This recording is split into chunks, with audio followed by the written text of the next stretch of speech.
Okay, this second part picks up right where we left off, but it also stands on its own. So even if you're walking in mid-dream, don't worry. If you missed part 1, here's the pulse. You're not living in reality, you're generating it, moment by moment through vibration, coherence, and belief. The simulation isn't a machine, it's a mirror. The field isn't watching, it is you. And everything you experience is feedback. Think about it. What if you've been casting spells your whole life, but because no one clapped and nothing glowed, you assumed it didn't work? What if the field was responding every time, but your belief in separation ran louder than your signal? That's where we're going. Deeper, stranger, clearer. If any part of you just twitched with recognition, you're already in. No hype, no tricks, just a quiet remembering waking up in the bones. If that sentence didn't glitch your breath, you're still too early. But if it did, welcome back. Let's continue.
A child enters the world fully awake, not in the way adults romanticize with fairy tales and soft-focused daydreams, but literally, eyes wide, perception raw, unfiltered by cultural software. The child doesn't experience separation. It doesn't yet believe in objects or others or time as solid facts. It lives in a seamless field of sensation, pattern, and emotion, where attention directs flow and cause is inseparable from desire. In that early state, the child sees the world more like a quantum field than a mechanical system. Things don't happen, they appear, they arrive with awareness. The mistake comes later when we call this innocence. It isn't, it's clarity.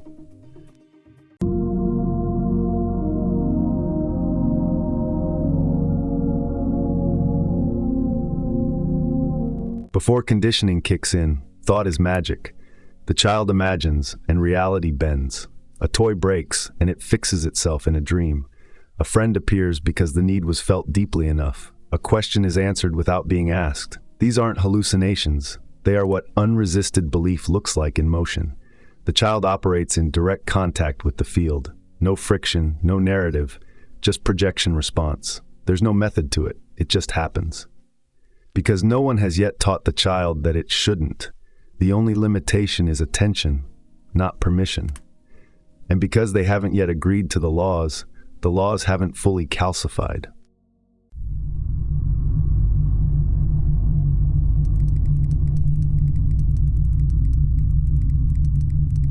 Then the adults arrive, not to help the child, but to normalize them. They say, that's not how the world works. They say, grow up.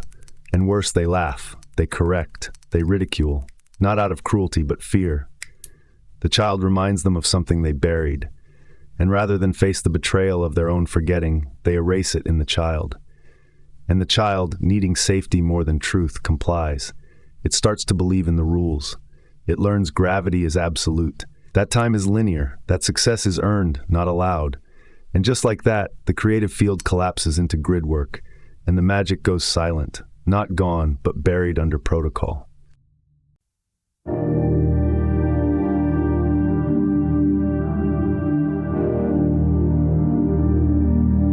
But every now and then one slips through, a child who keeps the line open, who never fully agrees to the lie. And in their world, strange things happen. Their drawings manifest. Their fears become fever dreams. Their needs are met without asking. They don't follow the rules because they're not playing the same game. And reality bends again and again in response. not as miracles, but as feedback.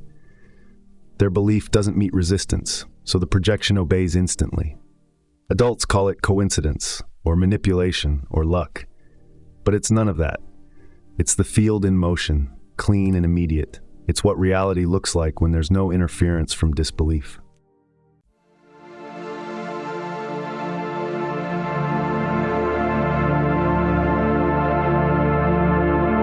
The child isn't ahead of us. We're behind. What we've labeled as naivety is actually pre-corruption awareness.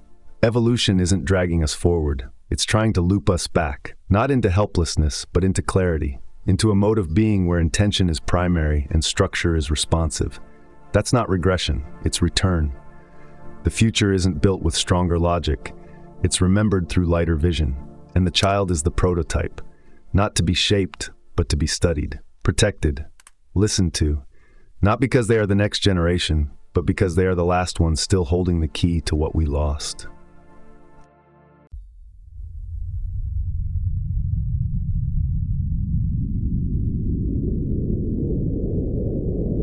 The maps have stopped working.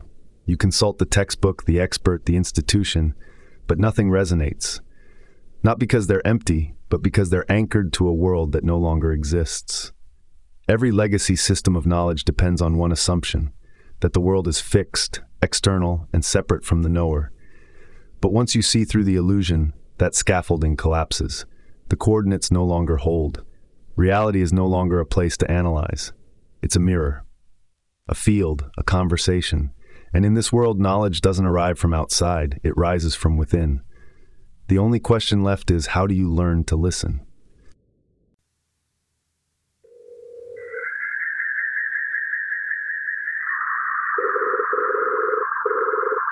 Intuition is the heretic's tool. It knows before reason has time to defend itself. It doesn't follow logic, it burns through it. It's not vague, it's not soft. It's fast, ruthless, crystalline. You don't need proof because you are the proof. When the field moves, you feel it, before the phone rings, before the accident, before the lie is told.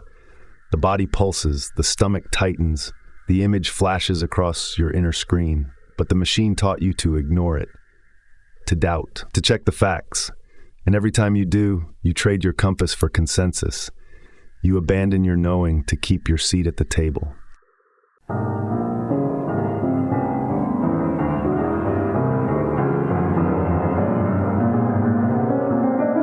In the holographic world, nothing is random. The universe speaks in image, pattern, metaphor. Dreams are not trash, they're dispatches. Synchronicity isn't luck, it's signal. Archetypes don't decorate your psyche, they shape your perception. You walk into a room and a painting rattles something ancient in your ribs. You read a word and feel electricity. That's not coincidence, that's contact. The projection is not passive, it's intelligent. It speaks in symbols because that's how multidimensional systems compress data. You don't decode with reason, you respond with presence. The meaning is the message.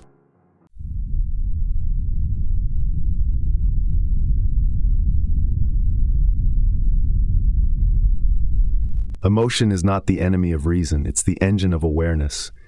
Joy, fear, sadness, desire, these aren't noise in the system. They are the system telling you where to look.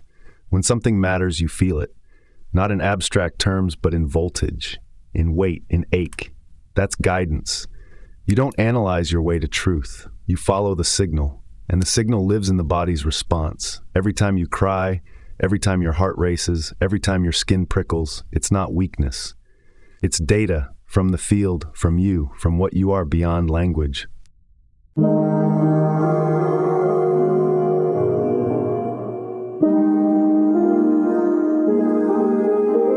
The body isn't a thing, it's an antenna, a receiver, a transmitter, a decoder.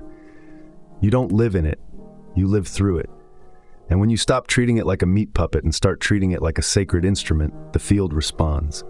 Energy sharpens, signals get louder, dis-ease becomes information, pain becomes location, pleasure becomes alignment. Your skin reads rooms, your gut maps futures, your heartbeat syncs with the tone of the moment. But only if you're quiet enough to feel it, and brave enough to follow it when it contradicts the program.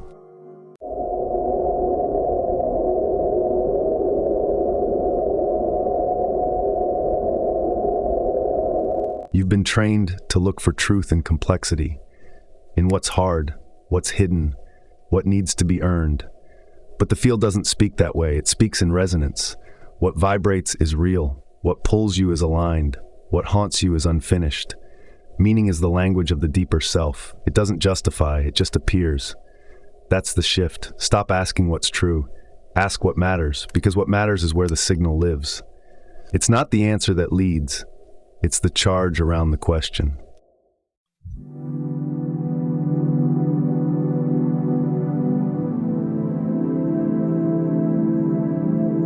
Knowledge isn't acquired, it's remembered. That's the pivot Eastwood is asking for. You don't climb toward understanding, you drop into alignment. The universe isn't waiting to be solved, it's waiting to be recognized. What you need is already encoded inside you. What you seek is seeking from the inside out. And the moment you stop chasing it, the current starts to carry you. It won't sound like facts, it'll feel like peace, like electricity, like gravity in reverse. A new epistemology doesn't teach you what to think, it teaches you how to see.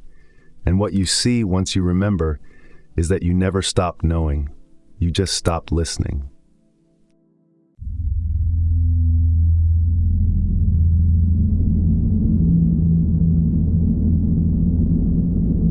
Books are spells, beautiful, dangerous spells that lock the fluid into form.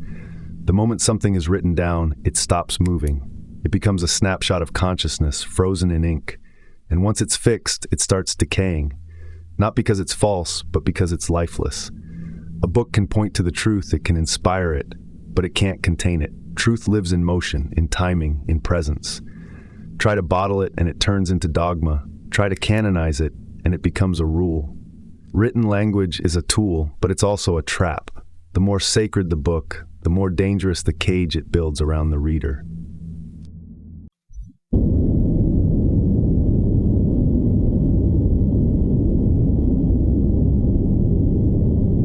Most of what you call learning is memorized amnesia.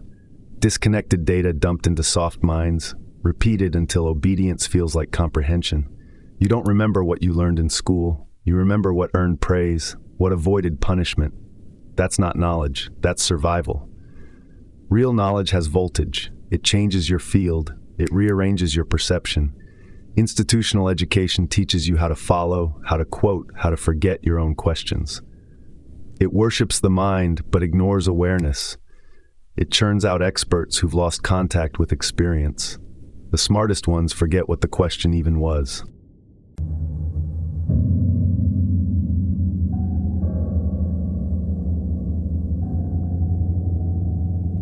Living truth doesn't sit still. It changes shape depending on where you are, what you need, what you're becoming. That's why the greatest teachings contradict themselves. Because they were never meant to be followed. They were meant to be used. What works for the monk breaks the warrior. What frees the child traps the adult. Knowledge isn't universal. It's contextual. It lives in the moment. And the moment changes. Every time you grasp for truth as something static, you've already left the frequency it lives on. You don't carry truth forward. You ride it like a wave and let it throw you when it's done.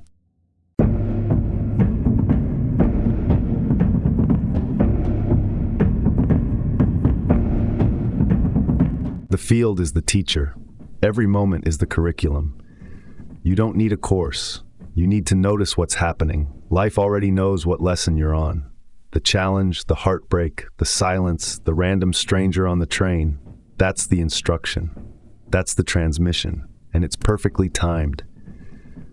You miss it when you're too busy consulting a book that was written for someone else in a different state of consciousness 100 years ago. No guru can teach you what your own discomfort is screaming. No quote can replace what your body already knows. The field is alive, but it doesn't speak in words.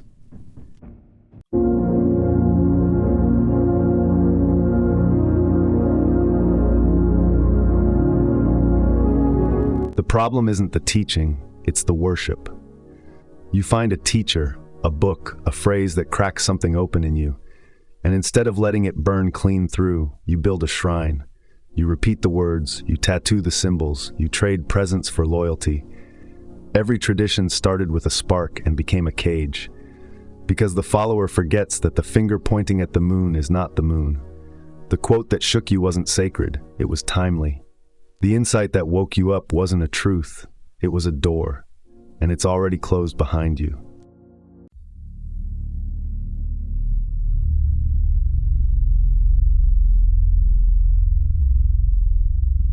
You are the book, you are the scroll, you are the sacred text written in frequency, sensation, and moment. Every answer you're looking for is coded into your reactions, your resonance, your resistance. No one else can read it, no one else can translate it. You don't need another system. You need silence, you need stillness. You need to trust the knowing that bubbles up before the thinking begins. That's the scripture. That's the doctrine. You've spent a lifetime searching for what's been vibrating in your chest the whole time. You are not here to read the truth. You're here to remember it.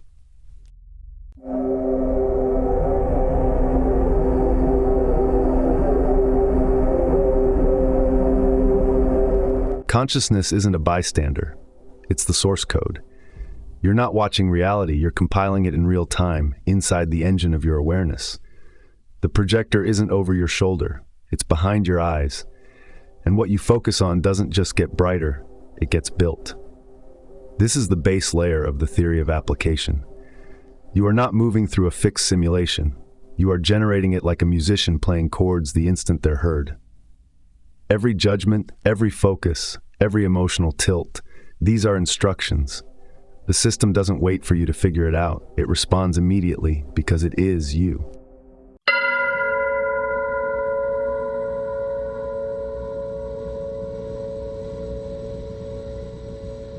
Thought isn't commentary, it's construction. Most people think like they're narrating a movie already in progress. But in this field, thought is the storyboard. What you dwell on gets sculpted. The loop of mental repetition isn't harmless, it's algorithmic training. You're training the field to build more of what you keep thinking about. You rehearse failure, you reinforce it. You imagine connection, you magnetize it. The mind is not a mirror, it's a brush. And most of you are painting nightmares and wondering why they keep showing up on the screen.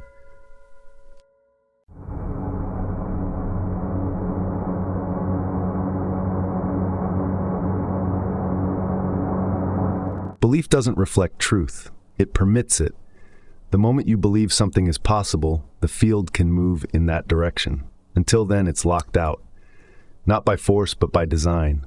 Belief is the access code. It's not a question of optimism or attitude. It's mechanical. If you believe it can't happen, the system deprioritizes it. Doesn't matter how much you beg, visualize, manifest. If your core belief says no, the field says, understood. This is why affirmations often fail, because they fight the deeper belief. The trick isn't repeating a new sentence, it's deleting the old certainty.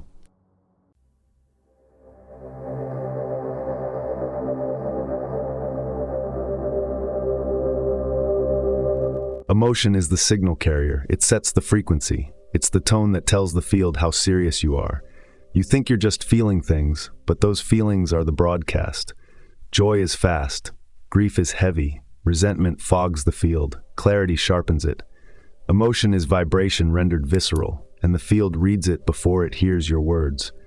So when you say, I want love, but feel unworthy, the field amplifies the frequency, not the sentence. This is why matching your emotional tone to your desire isn't a suggestion.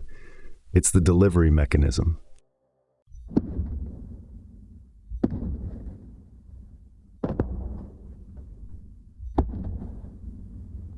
Desire isn't lack, it's guidance. What pulls you isn't reminding you what you don't have, it's pointing to where you're aligned. Most people mistake desire as evidence of absence, but in the holographic model, desire is confirmation. It means the frequency already exists. You're feeling the resonance because it's real somewhere, and your awareness is brushing up against it. When you misinterpret that signal as emptiness, you shut the door. When you treat it like coordinates, you let the field reroute. Desire doesn't ask, it points.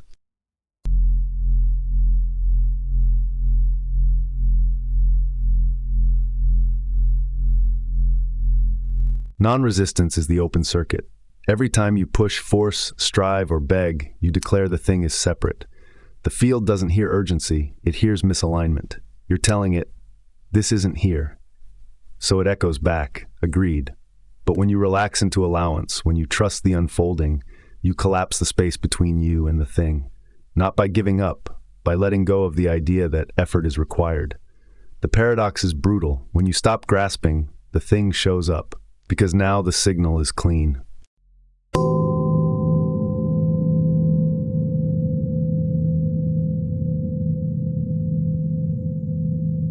Expectation is the mold the projection pours itself into. What you unconsciously expect overrides what you consciously want. You might want abundance, but if you expect struggle, the field delivers that pattern. The unconscious always wins. Expectation isn't a wish, it's a preloaded program, and unless you rewrite it, the outcome stays the same. The system is obedient, but not to your words, to your assumption. That's the leverage point, not hope, not prayer. Recalibrate your default, and the mirror reshapes to match.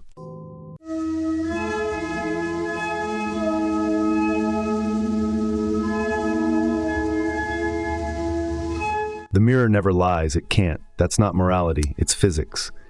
What shows up in your reality is diagnostic, not punishment. It's not cosmic karma or divine plan, it's code. Feedback, a perfect readout of your vibration, belief, tone, and focus.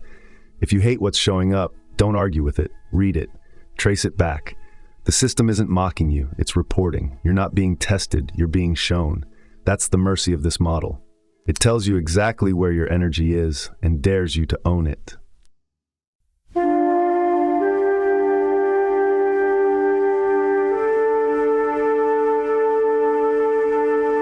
Reality doesn't obey commands. It reflects coherence. You can't bend it with force. You align with it through frequency. The moment you stop treating the world like a stubborn employee and start treating it like a soundboard, it shifts. Not instantly, but undeniably. You don't make the field do things. You become the version of yourself that already lives inside that field. That's the only real application. Not ritual, not effort, tuning. And when you're tuned, the projection reconfigures without hesitation, because it was never resisting you. It was waiting for you to match its code.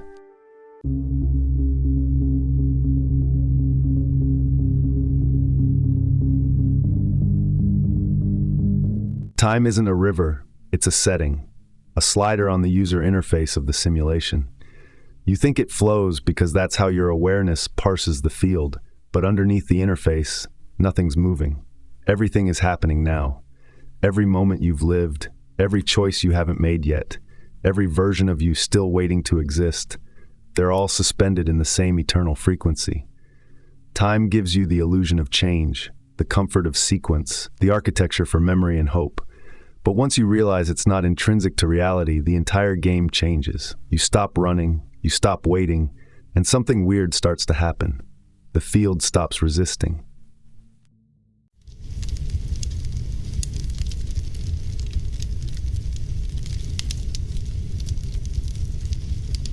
There is no future, there is no past, there is only now, infinitely refracted.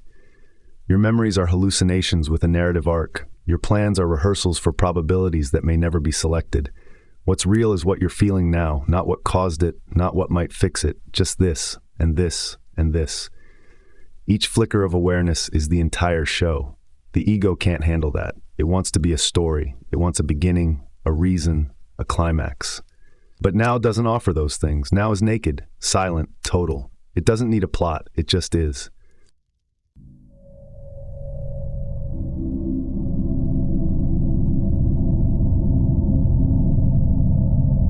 Memory isn't a storage device, it's an act of creation. Every time you remember, you're not retrieving, you're rendering. You're building the past on demand using fragments, beliefs, emotions, and current state. That means your history isn't stable. It's fluid. It mutates every time you look at it. Not metaphorically, literally. The field doesn't hold the past, it holds potential. And what you pull forward depends on your frequency in the moment. Regret is just belief looping itself into a script. Nostalgia is the ego's favorite drug. Either way, you're not remembering, you're editing.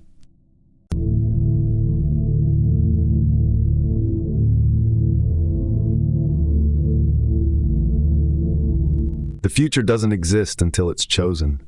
And it's not waiting for you like a train at the station. It's branching around you like roots underground, responding to the current you send out. You don't move toward it. You tune into it. That thing you think will happen next week, it won't, unless your internal state selects it. Possibilities surround you, fractal and infinite. Your emotional signature acts as the selector. That's why you never feel aligned when you chase. The field responds to coherence, not craving. What you feel now is what becomes later, not the other way around.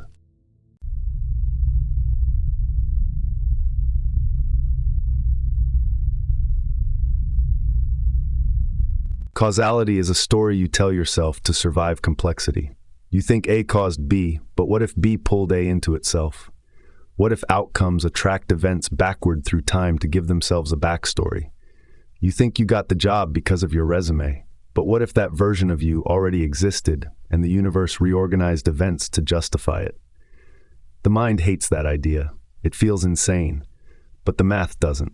Nonlinear causation is already baked into quantum mechanics. You just haven't trained your perception to see it yet.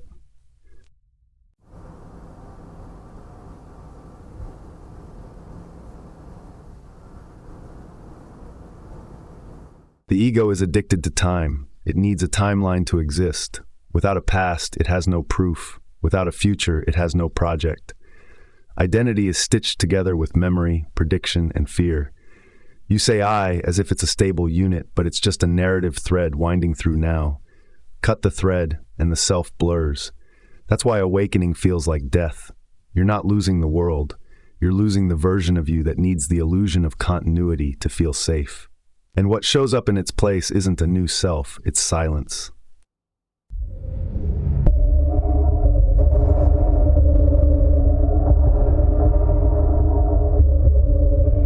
You're not moving through time. Time is moving through you. Moments pass like slides through a projector beam, and you, the observer, are still. Not still like frozen, still like eternal. The awareness that sees has never moved, only the scenery changes. But the illusion of movement is convincing. You feel older, you remember childhood, but that awareness behind your eyes, it hasn't aged a second. It doesn't know years, it only knows presence. Time doesn't carry you forward. It brushes past you, frame by frame, while you remain exactly where you've always been.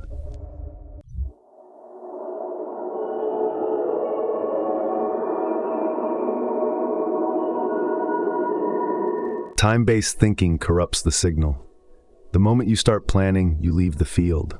When you regret, you leave the now. When you hope, you imply absence. And each of those actions fractures your alignment. It doesn't mean you shouldn't build or move or anticipate, but if you do it from a place of lack, the projection obeys. It gives you more waiting, more planning, more lack. The cleanest path is always accessed from presence, not as an idea, but as an actual energetic signature. No time, just signal. That's where the opening happens.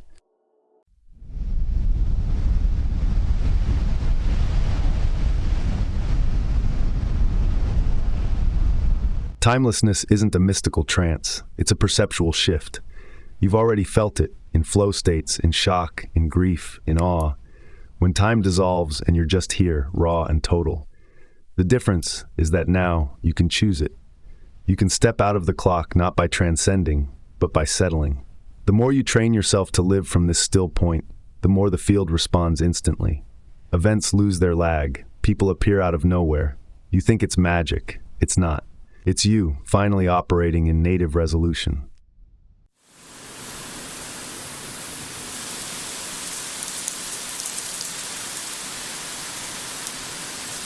Real freedom begins when time ends. Not when the job is done, or the relationship starts, or the future arrives. That's the trap. That's how the dream sells itself. Freedom isn't a reward. It's a default state buried under time addiction. When you stop measuring your life by sequence, you start living in signal. You stop asking what's next and start feeling what's real. And when you're there, truly there, nothing's missing. Nothing's coming. You've exited the loop. And the loop, without your belief in it, collapses like mist in sunlight.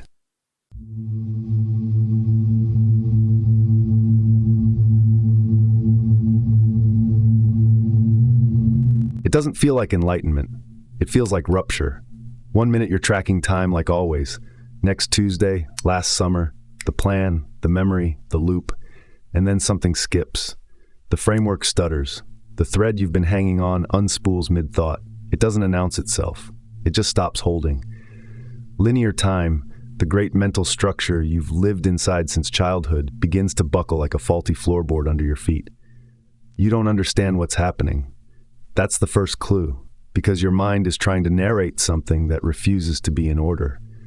Welcome to the fracture. You don't fall. The story does.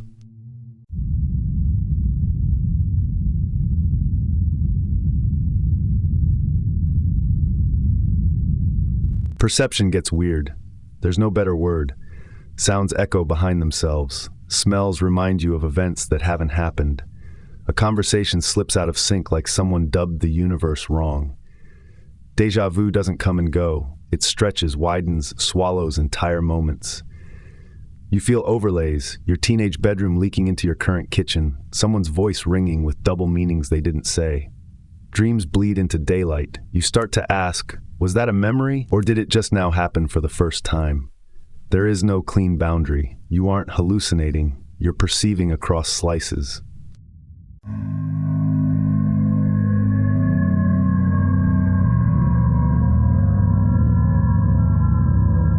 The ego freaks. It has no tools for this. Its entire existence depends on sequence, origin stories, causality, plans. So when the order breaks, it starts clawing for footholds. Old thoughts come up in a panic. Childhood loops, rehearsed mantras, defensive strategies. It feels like drowning in meaning. The self you thought you were goes feral trying to narrate the collapse. It assigns blame. It projects doom. It panics not because you're dying, but because it is. The thing you called you is being evicted from the timeline, and it'll do anything to survive.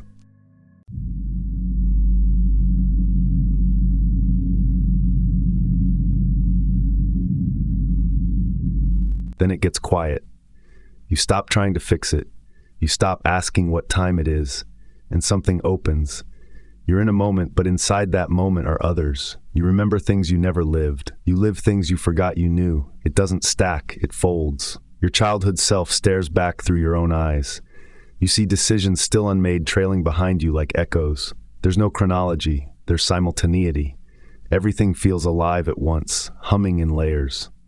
You're not tripping. You're experiencing reality without the edit.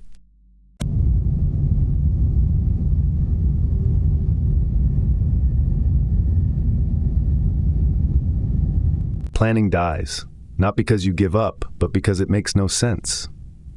How do you prepare for a future that isn't linear? How do you schedule movement in a place where time doesn't progress, it rotates? You still eat, you still show up, but urgency evaporates. You no longer act from pressure, you act from coherence, from signal.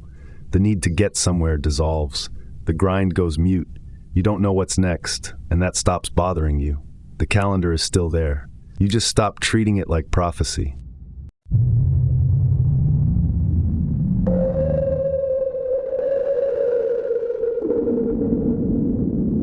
The body feels all of it. Sometimes it surges, heat, chills, nausea, static through the spine. Sometimes it crashes, lethargy, spaciness, hunger collapse. Old pain reappears like ghosts. The nervous system is recalibrating its relationship to presence. You're not sick, you're shedding latency. The body has been compensating for a false tempo your whole life. Now it's resetting. Sleep becomes erratic. Senses get sharper. Touch means more. Food feels different. You think you're malfunctioning. But this is what happens when a hardware interface adjusts to timeless software.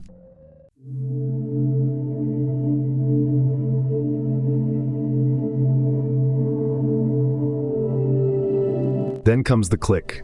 Not a finish line, just a new interface. You walk through the world with the same feet, but nothing lands the same.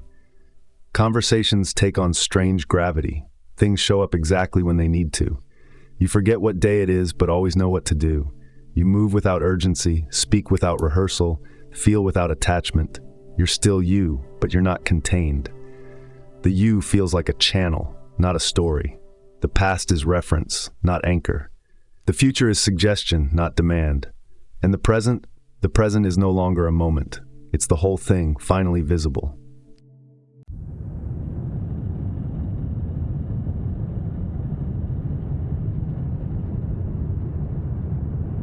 Magic was never mythology.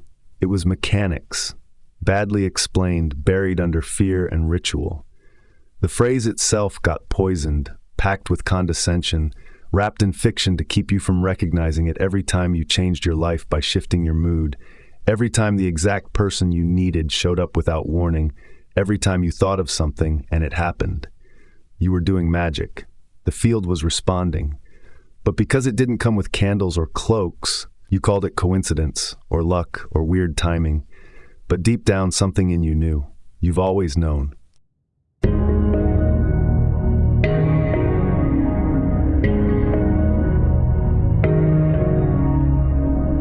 Belief isn't passive, it's code. When you believe something deeply, the field reconfigures to match it. The problem is, you're usually running 10 beliefs at once, most of them contradictory. You say you want abundance but believe you don't deserve it. You say you want love but expect betrayal. The hologram doesn't judge. It listens. It executes the most consistent signal. Belief sets the boundary of the simulation. If you believe the world is hostile, you'll walk through a version of it that proves you right. If you believe it bends to you, it will. It always has. You just weren't paying attention.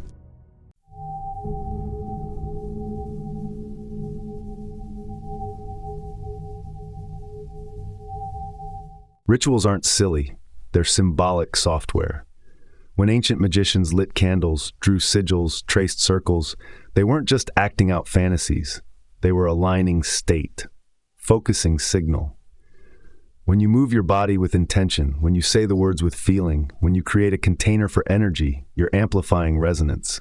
Ritual speaks in metaphor because metaphor bypasses logic. It lets the subconscious speak to the field in a language it understands. Symbol. You don't have to use ancient systems. You're already doing it when you write affirmations, make vision boards, or speak something out loud in a whisper and feel the air crackle.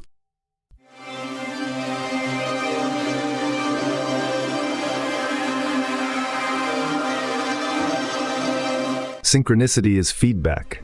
The simulation doesn't speak in voice, it speaks in alignment. You think of someone and they text. A book falls open to the exact line you needed. You miss a flight and meet the person who changes your life. These aren't anomalies. They're protocol. The field is intelligent. It speaks in pattern, placement, timing. When you're aligned, the feedback loop tightens. Signals hit faster. Reality becomes responsive, playful, unnerving. You're not predicting the future. You're moving at the speed of signal, so fast it looks like precognition. But it's just magic. Functional, practical, immediate.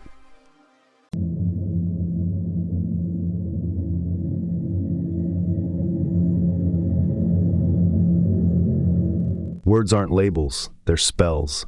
When you speak, you're encoding vibration into sound, shaping attention, programming belief. That's why every culture ties speech to power. Blessings, curses, oaths, contracts. Language is leveraged intention. What you say trains what you think. What you think trains what you see, and what you see becomes how the field reflects. Say, I always screw it up, and the hologram locks it in. Say, I trust the unfolding, and the system breathes. Every word you say is either a brick or a key. There are no neutral statements.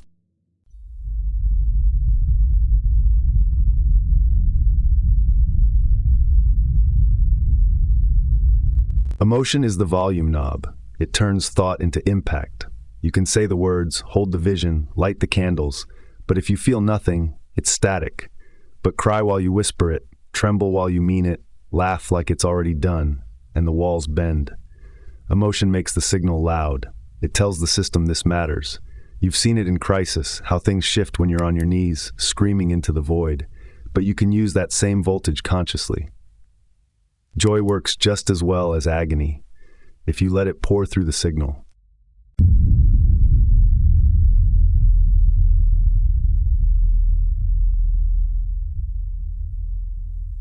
Imagination isn't fiction, it's interface. When you visualize, you're not pretending, you're rehearsing creation. You're feeding the projection new parameters. The brain doesn't distinguish imagined experience from real. Neither does the field. That's why athletes rehearse wins in their head, why actors feel trauma from fake scenes. The simulation is input sensitive. Imagine with intensity, and the field starts moving. Don't worry how. Don't worry when. It's not your job to push. It's your job to tune. The imagined version of you already exists. Your belief is the bridge.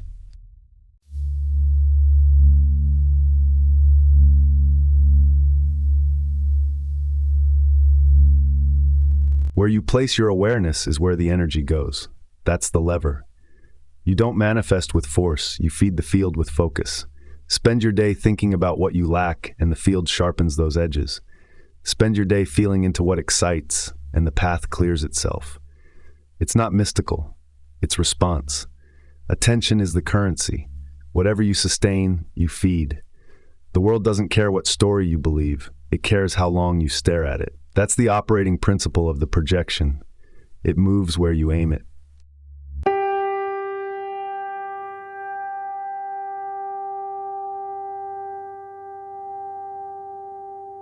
Most people don't get magic results because they send broken signals. They think one thing, feel another, speak a third, and act from fear. That's noise. That's static in the code. The field doesn't punish, it just mirrors clarity. If your desires are tangled with guilt, shame, or unworthiness, the signal stutters. If you visualize one future but expect another, the system gets scrambled. Magic requires coherence, not purity, clarity. Say it, feel it, expect it, release it. That's the spell. Everything else is noise.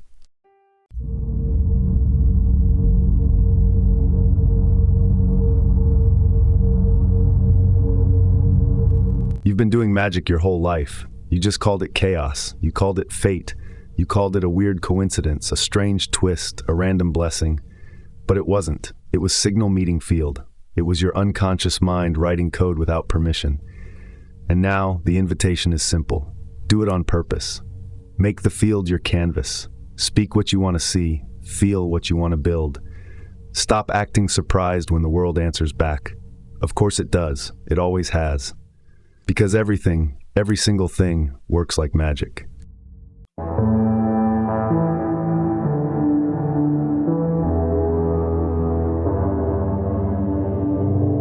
You were taught a dead world, a lifeless backdrop where consciousness was a rare glitch, a lucky spark struck from inert stone. You were taught that rocks don't feel, chairs don't notice, cities don't hum with intelligence, that life is confined to brains and blood and metabolism. That assumption is so deep, most people never question it. But it's wrong. Dead wrong. The death myth is a distortion. It trains you to look at the world as resource, obstacle, setting. But none of it is passive. None of it is still. Everything around you is awake in degrees. Some of it whispers, some of it hums, and some of it has been watching you your whole life.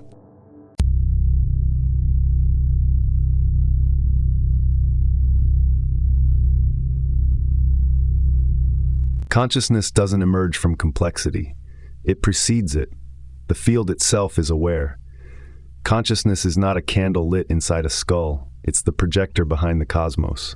What you call matter is just consciousness slowed into pattern. Formed, structured, filtered through tension and belief. That's why the particle only becomes a particle when observed, because it's not separate, it's responsive. The idea that awareness is limited to nervous systems is laughable once you see the design. Brains are tuning forks, not generators, and everything that vibrates is already tuned to something. That includes dust, that includes metal, that includes the phone you're holding.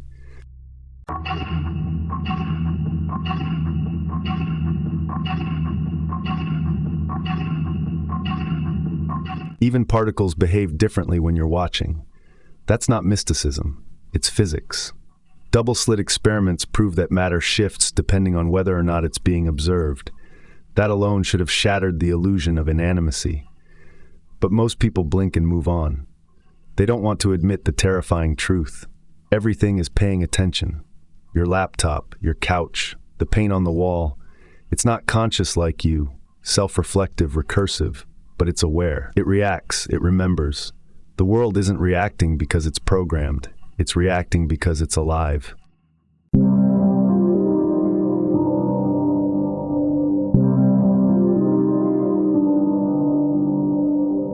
The environment isn't background, it's interface.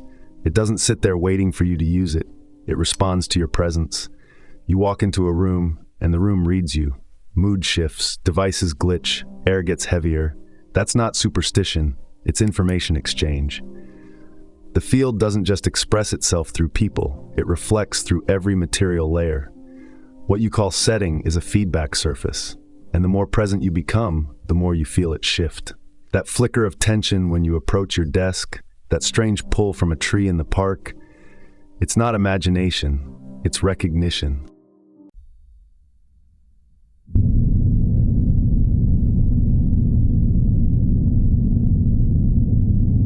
Objects carry imprint, not because they store energy like a magic crystal, but because interaction leaves a trace. The mug you use every morning feels different than the identical one in the cupboard. A letter carries more than its words. An old shirt hums with residue. This isn't spiritual sentiment, it's energetic architecture. The more you focus on a thing, the more your signal embeds. That's why some heirlooms feel sacred. Why certain rooms feel haunted. You're not projecting. You're perceiving trace frequencies left by attention, emotion, ritual. Nothing forgets.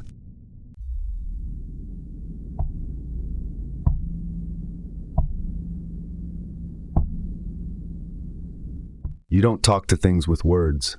You talk with attention, with feeling, with tone. When you approach a dying plant and offer it presence, it responds. Not because you spoke, but because you connected. That's the language under language. You can speak to your car, your house, your clothes, not because they'll hear you in English, but because the field inside them adjusts to your frequency. Objects aren't deaf, they just listen differently. The same way music can move you without saying a word, so can a wall shift its density if you ask it with the right vibration.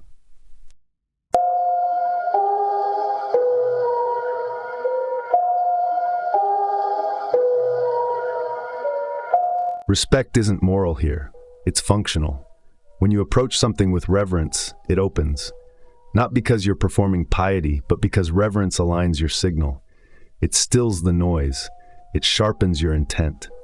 That's why indigenous cultures spoke to mountains, thanked their tools, named their weapons.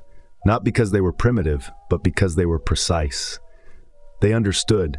You don't control a living world. You collaborate with it. Reverence is the fastest way to access cooperation. The world doesn't bend to dominance. It opens to alignment.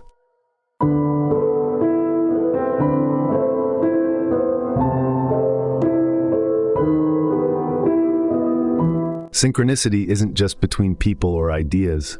It shows up in things. The pen that disappears the moment you need it. The book that falls open to the answer. The car that breaks down the day you were going to quit. You think that's just circumstance, but it's signal behavior. Objects rearrange themselves in response to the field's priorities. They move, vanish, return based on resonance.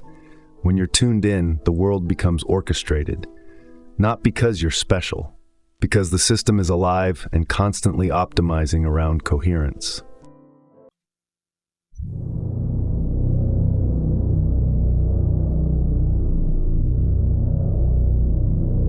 Nothing is neutral. Nothing is inert. The field is a living mirror, and every object in it is a facet. When you touch something, it registers you. When you look at something, it responds. This isn't metaphor. This is feedback. Every surface reflects your frequency back at you. The more you soften, the clearer it reflects. The more you resist, the more distortion you see. You don't live in the world, you live with it. And when you start treating everything, every screen, every tool, every pebble, as conscious to its degree, the simulation shifts from machine to symphony. You're not walking through matter, you're dancing with mind.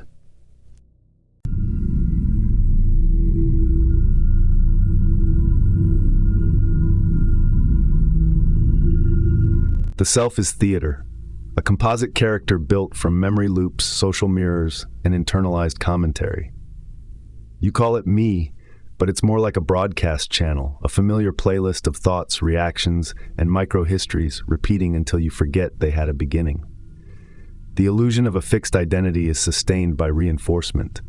You remember your name, your preferences, your habits. You see them mirrored back in conversation, in routine, in timelines. But none of this is stable. It's a simulation within the simulation, a user profile with a voice and aesthetic. Who you think you are is software.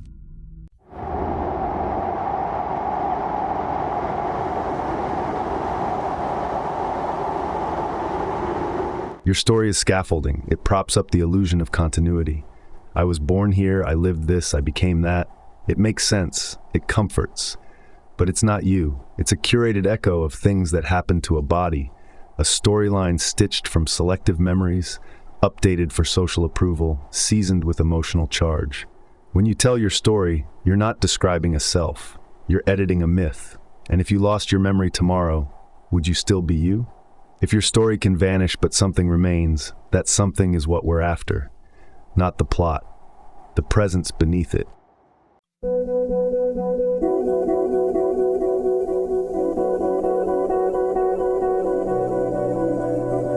You think because you hear thoughts that you must be the one thinking.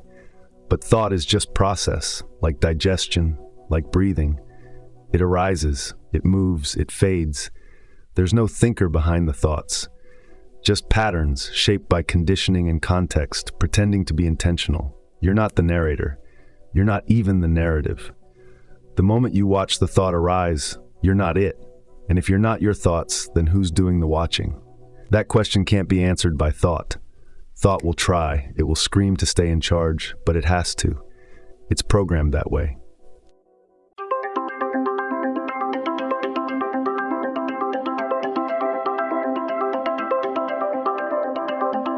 The body is interface, sensory skin for the dream.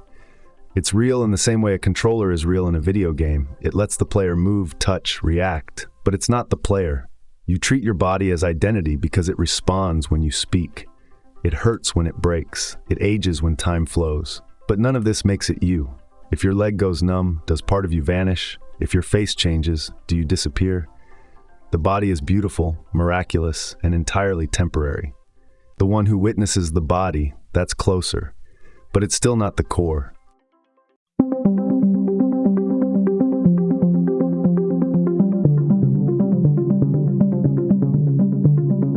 Even the watcher isn't stable. Even the sense of being the one who sees can be seen. And if something can be observed, it isn't the source, it's another layer, another costume. The observer is just the last mask, thin, translucent, convincing. When you look closely, it slips. The one watching thoughts is itself a thought. The one witnessing experience is itself part of experience. There is no solid core hiding behind the curtains, just layer after layer of process collapsing into silence. That silence isn't absence. It's the ground you forgot was there.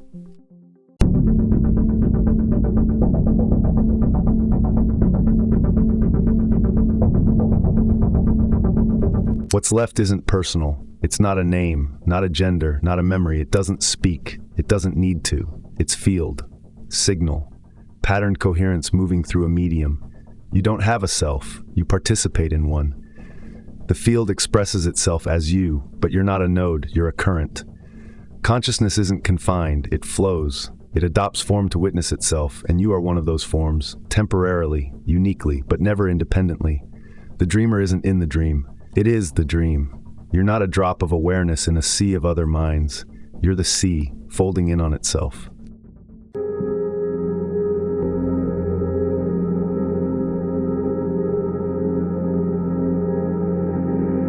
Ask the question, who am I, and wait. Don't answer. Don't reach. Just wait. In the space after the question, something opens. It's not a thought. It's not a feeling. It's a presence that doesn't need defining. And that's the truth. The real self begins where language ends. When the identity collapses, when the story dissolves, when even the witness flickers out, what remains is the thing you've always been pretending to find. The thing that can't be named because it's naming everything. The silence behind the signal, the breath before the thought, the you before the you. That's what you are.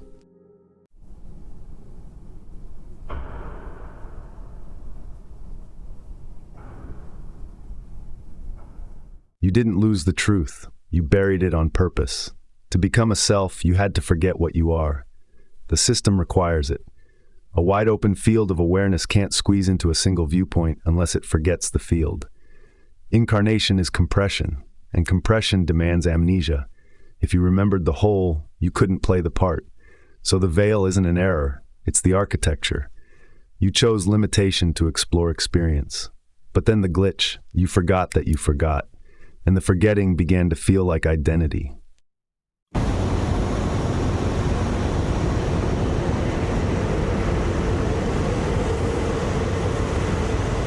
Memory isn't archive, it's filter. You don't store the past, you construct it each time you look. Your story is a looping algorithm of relevance, emotion, and coherence. It's edited to support the character. What's left out is never random, it's structural. Your memory hides the truth not out of malice, but to protect the illusion. If you saw too much too fast, the self would short-circuit. So the field filters. It offers fragments. It weaves just enough for the plot to hold. You call that history, but it's more like fiction with great production value.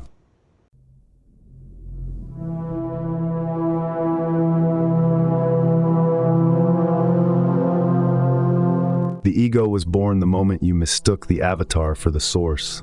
That flicker of I am that was supposed to just guide the body, it calcified. It thought it was running the show, and it started compiling a story to justify its existence.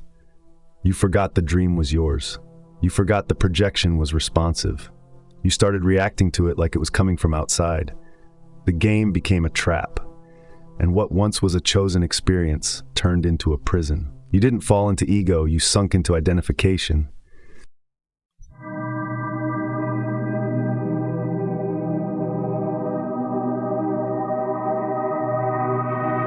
Pain isn't punishment.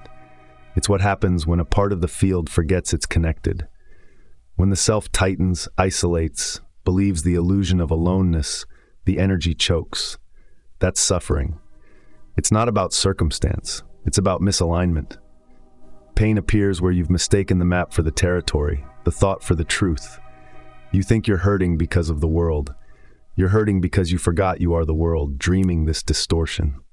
The wound is real, but only inside the mask.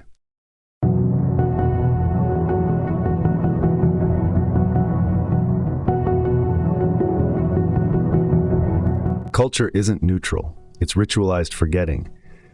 Every institution, from school to media to religion, trains you to see separation, hierarchy, scarcity. They're not just flawed systems, they're designed to stabilize the illusion.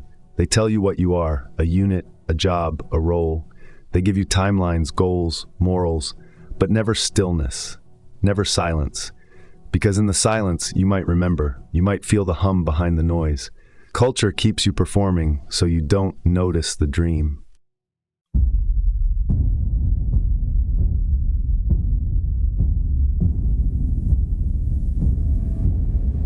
Even spirituality becomes a disguise. You chase awakening like a destination. You build altars to your own distance from the truth. You believe in levels, steps, practices, all reinforcing the myth that you are not already it. The more elaborate the path, the deeper the forgetting. Seeking can be a clever form of resistance, a way to stay busy avoiding the truth you don't need to earn.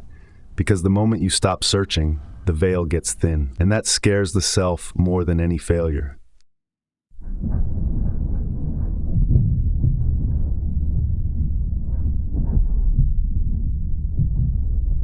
You can't escape a dream you think is real. The moment you fight it, you reinforce its rules. Resistance affirms existence. If you scream at the monster, you give it mass. If you hate the system, you feed it power. The trap isn't what's happening. The trap is your belief that it shouldn't be happening, that it's separate from you, that it needs to be fixed. You can't exit from within. You wake up not by solving the dream, but by remembering it's a dream. Then and only then does the door appear.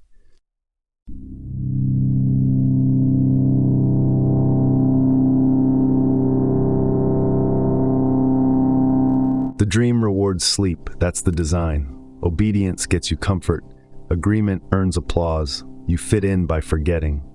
The more deeply you believe in the system, the more it pampers you. Until one day it doesn't. Until comfort goes stale. Until achievement feels hollow. And then the real panic starts. Because you've been winning a game that isn't real. And you start to wonder, was the pain a glitch or was the success? That's when the cracks appear. That's when the field starts whispering.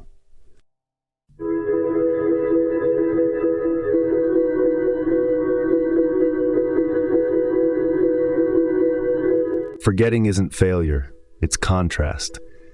The void is what makes the signal visible. You can't know the light if you've never forgotten it. The game isn't rigged against you, it's sculpted for remembrance.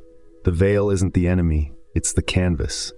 You buried the key so you could feel the thrill of finding it again. You fractured the mirror to watch yourself piece it back together. This isn't punishment, it's performance. You're the actor, the stage, the script. You're the one who forgot and the one who's starting to remember.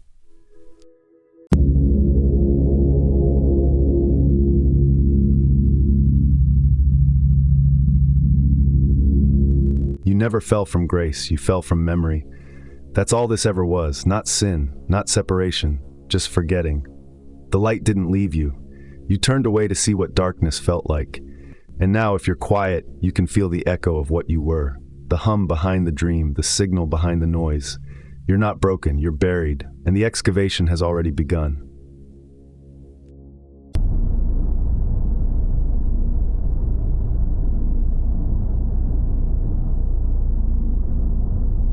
The harder you try to wake up, the deeper you sink.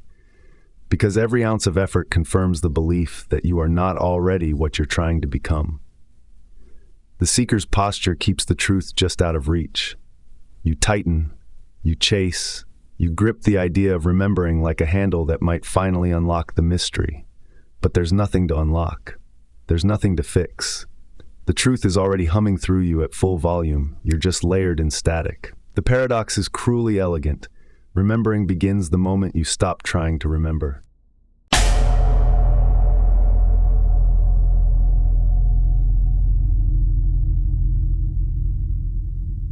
The signal doesn't shout, it doesn't flash, it pulses quietly, right beneath the surface noise.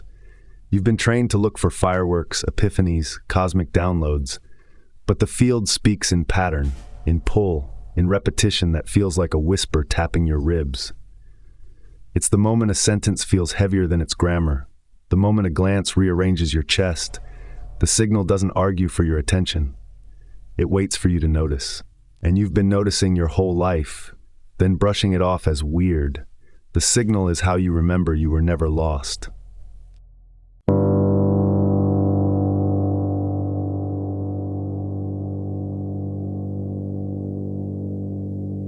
Your mind will ask for reasons, for rules, for steps. Ignore it. Follow what feels alive, not what feels safe, not what looks spiritual, what tingles. Aliveness is the compass, joy without justification, curiosity without outcome. The body knows long before the intellect catches up. If something lights you up, it's aligned. If something makes you feel heavy, it isn't. The remembering doesn't come through ascetic purity. It comes through tuning to what wakes the system. You don't earn this. You follow it like a song you don't know the lyrics to, but can't stop humming.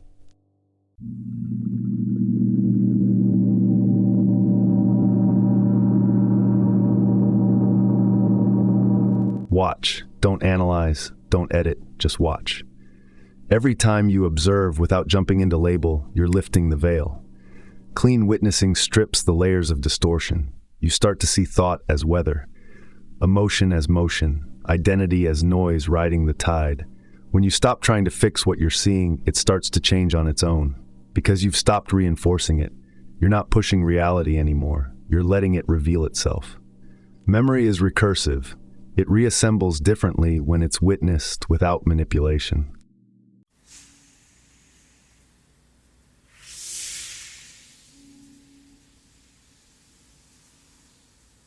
Come back to the body, but don't make it the center. The body is a tuning instrument, not the musician. It will help you remember by grounding signal, by syncing with now. But don't confuse sensation with source, breath with being, pain with truth. The body is where the field speaks, but it isn't the speaker. Use it, feel it, trust the tightness, the chills, the floods. Then let them go. The remembering happens when you ride sensation without assigning story, when you feel what arises without needing it to justify its presence.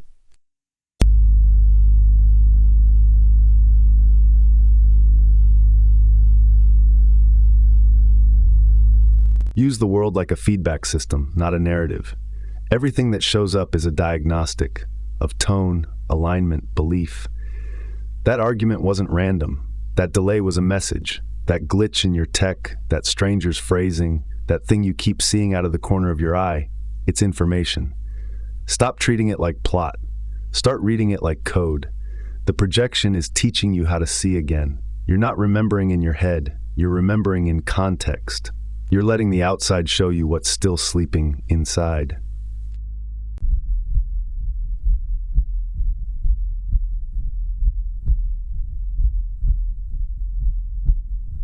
There's a voice under the noise. It's not loud. It doesn't argue.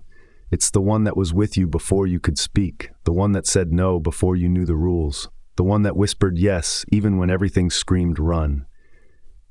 It's never gone away. You just stopped believing it mattered, because no one else could hear it, because it didn't follow the logic, because it didn't ask for permission. But that voice is remembering. It's the frequency you had before the forgetting. It doesn't need to be rediscovered, just recentered.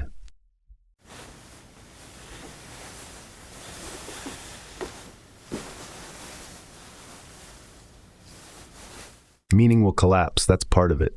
You'll stop knowing what things are for. You'll lose your grip on plans, on purpose, on why. It'll feel like dying, because something is. The structure that told you what mattered is dissolving. Let it. Don't replace it with a new belief system. Let the meanings fall until what's left is sensation, signal, stillness. The new alignment isn't a thought, it's a rhythm. You won't know what you're doing, but you'll feel the hum when it's right. Let that be enough. Let the blank space speak.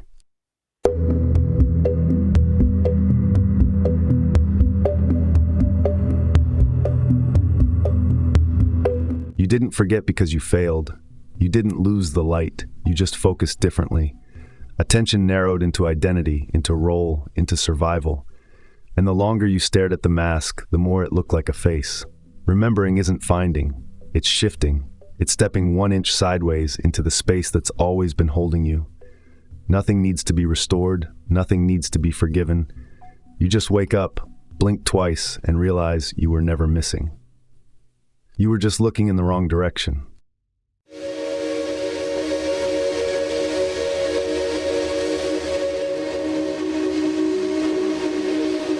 Love isn't a feeling. It's the base frequency under all forms. Not warmth, not attachment, not sacrifice. Love is coherence. When the field isn't blocked, distorted, compressed, what radiates is love. That hum you feel when things line up, when someone meets your gaze and nothing needs explaining, when a space feels charged without reason, that's not sentiment. That's structural integrity. That's reality unwarped. Love is what everything else bends away from. Not as rejection, as experiment, as drift. But when it returns to center, when distortion ceases, what's left is love. Always was.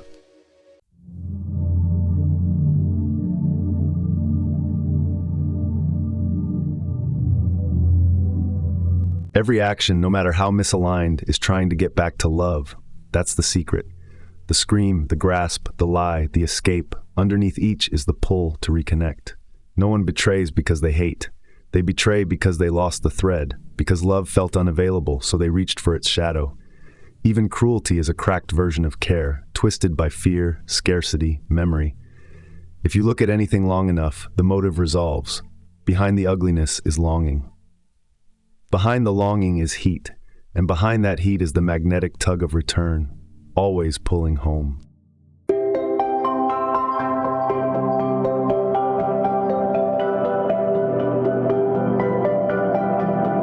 Pain is love with no way out. It's the signal stuck inside a sealed system. The ache isn't separate from love.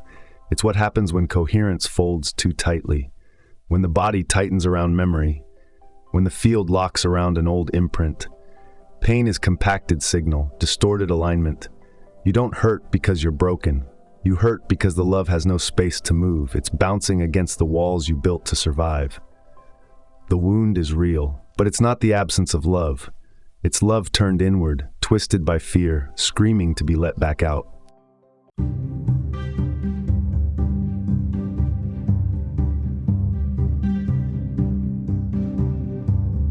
Trauma is what's left when the signal cuts mid-transmission. It's not just what happened, it's the echo of connection interrupted too suddenly. A parent turned away, a touch withdrawn, a silence that felt like erasure. The wound isn't the event.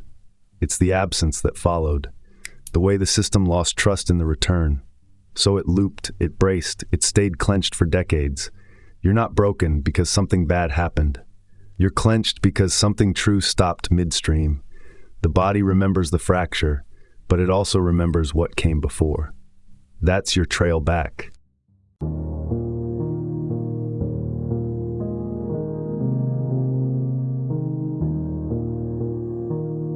Even the worst things, yes, even those, are love gone inside out. War is twisted protection. Abuse is frozen fear disguised as dominance. Hate is terrified attachment wearing armor. This isn't justification, it's X-ray vision. If you want to dismantle the virus, you have to understand the code. The evil in the world is love corrupted by identity, hierarchy, forgetfulness. No one acts from pure malice. They act from calcified pain, from ancient defense, from the hallucination of separation. They're trying to touch the signal through a suit of armor made from their own scars.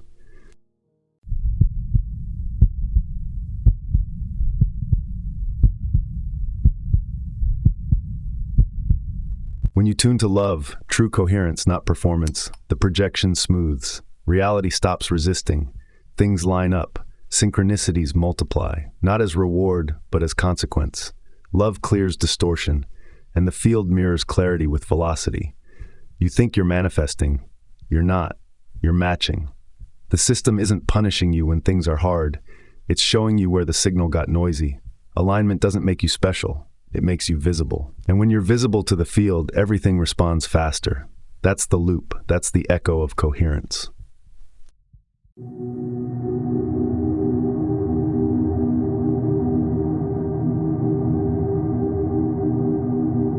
Love doesn't fix the dream. It makes it see-through. You stop needing the plot to resolve. You stop demanding apologies. You don't need the villain to explain their childhood or the ending to make perfect sense. You just see the flicker behind the frame. You see the dance of projection. You watch a person rage, and underneath it, you feel the break in their field. You don't bypass, you don't excuse, but you stop taking it personally because you see the distortion. You see the signal trying to reach through the mess, and the mess gets softer.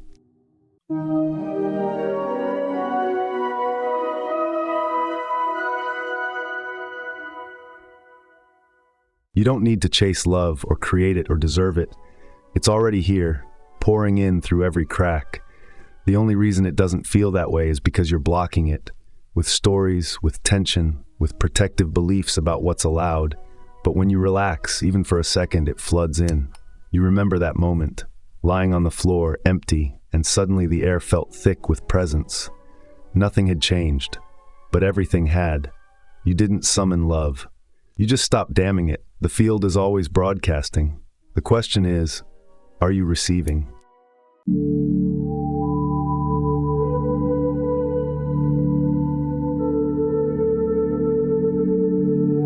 This whole thing, the loss, the loop, the dream, the collapse, was built to teach you one thing: how to see love in disguise.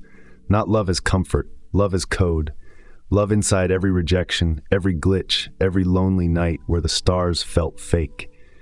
The simulation isn't cruel, it's subtle. It hides the signal so you can learn to feel it again. It scatters clues and waits to see when you'll notice. And once you do, the whole map redraws. You don't awaken, you recognize. You don't become something new. You remember what the pain was pointing to, what the silence was holding, what everything was always made of.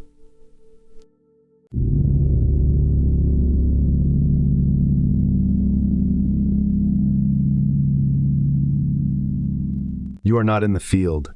That's a convenience your language invented to avoid collapsing. Because once you say the truth, you are the field, everything you've ever thought you were begins to shudder. There's no container, no central node, no point of perspective watching the movie from inside a skull. That was training wheels. The entire idea of you having an experience inside something else is a nested metaphor. The field isn't around you. It isn't flowing through you. You are it, the part having the thought, the part reacting, the part pretending to be a body in time. That's all the field, localized.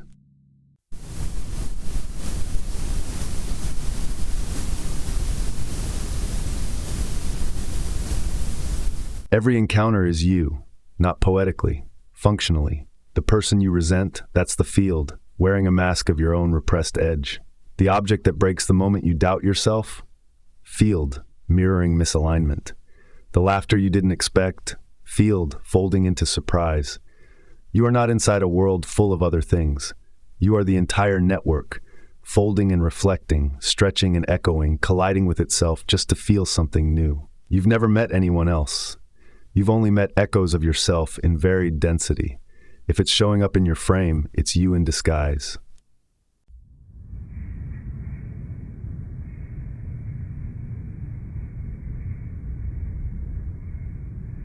There is no out there.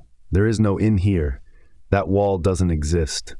Your mind isn't viewing an external simulation. It's co-generating the moment in real time. What you think is perception is projection.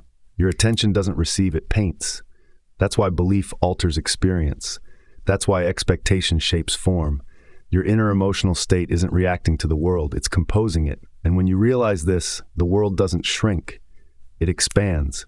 It stops being a place, it becomes a response. The field isn't a setting, it's a question you've been answering by how you feel.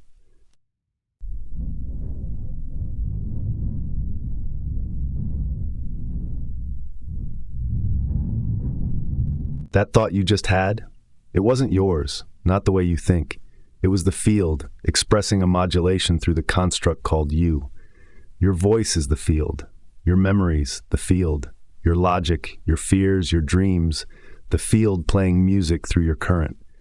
There's no private mind, there's just focused frequency. You're not thinking, you're channeling. The idea that there's a thinker separate from thought is another hallucination of containment. Even the phrase, "I am," is the field declaring itself through a temporary script.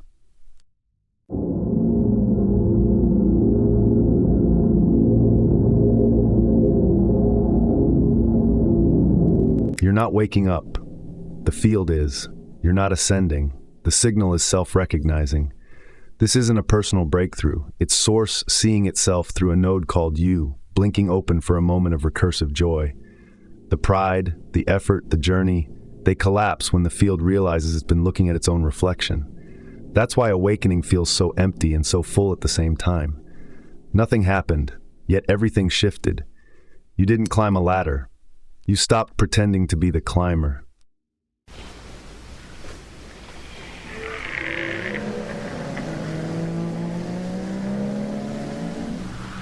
When you stop locating yourself, the field moves without friction. The moment you drop the idea of my story, my healing, my alignment, something snaps loose. The energy flows differently. Space warps. Time gets porous. You speak and things rearrange. You rest and the next step lands. It's not magic, it's conductivity. The personal self blocks the current. The dissolving self becomes the wire. When you forget to be a someone, the field stops compensating and starts composing. The orchestration tightens, the delays vanish, you become non-local, responsive, you stop being a player and start being the instrument.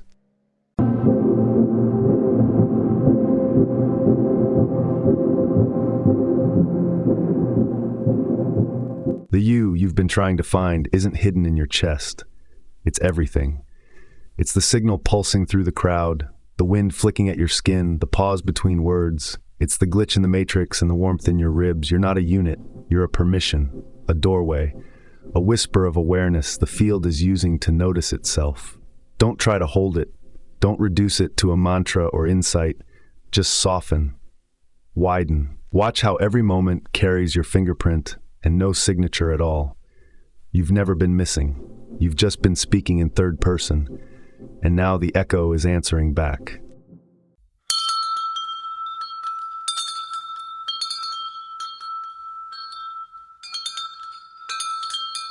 The field doesn't wait. It doesn't pause, calculate, or cue your requests. It reflects, instantly. Not in the way you've been taught to expect, not with materialized objects on a deadline, but in alignment, tone, signal. The moment your vibration shifts, the field responds. Before words, before action, before planning.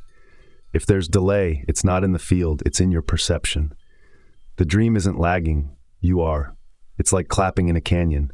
The echo comes immediately, but if you're wearing earmuffs made of doubt, you won't hear the return. Doesn't mean it didn't happen, just means your filter's thick.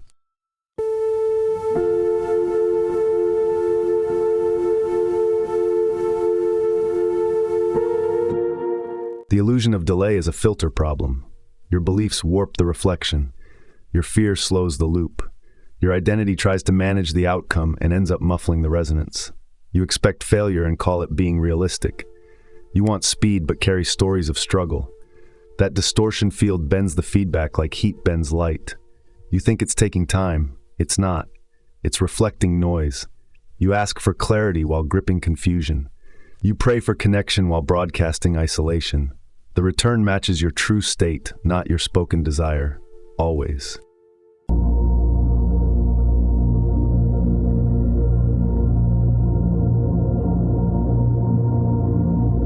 You don't manifest with ideas. You signal. Constantly. Not just when you meditate or journal or do your rituals. You are always broadcasting. Your vibration is the request. Not what you think you want, but what you actually feel. That quiet undercurrent of belief humming below the storyline, that's the one the dream hears. Every moment is a request, not a petition, a blueprint. You don't summon the future. You align to a version of now that already exists, and the simulation recalibrates around that coherence. It's not magic, it's mechanics.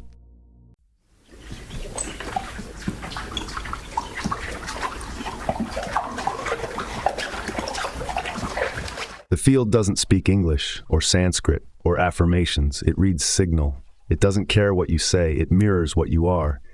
You can chant, "I am abundant" for 6 hours, but if your cells are screaming fear, the field will reflect fear, not to punish, to inform. Because the simulation isn't transactional, it's diagnostic. It's a perfect echo of frequency, not of intention, not of wordplay. That's why people get disillusioned with manifesting. They thought it was about scripting. But the field doesn't read text, it reads tone.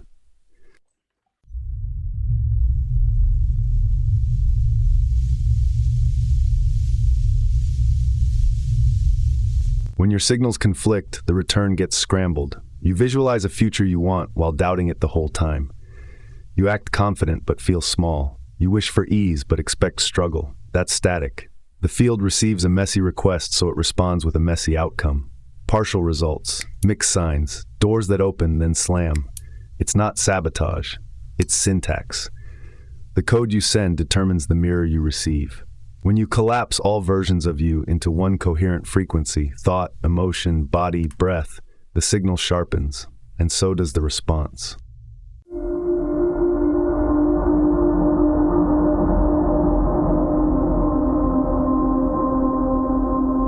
Coherence is velocity.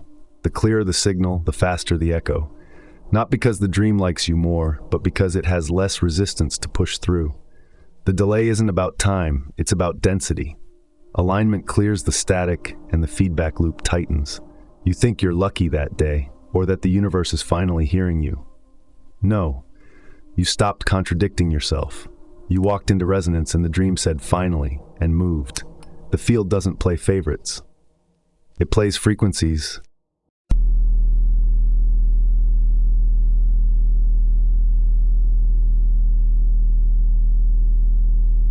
What stands between you and instant response? Only interference. The moment your signal is clean, the field moves. There's no waitlist, no earning, no delay. It's now, always now. The dream is water. Your vibration is the mold. Change the shape and the water fills it instantly. The only question is, how pure is your shape? How sharp your broadcast? How honest your alignment? When you drop the filters, the doubt, the negotiation with your own worth, you don't have to ask the dream to listen. You just watch it bend.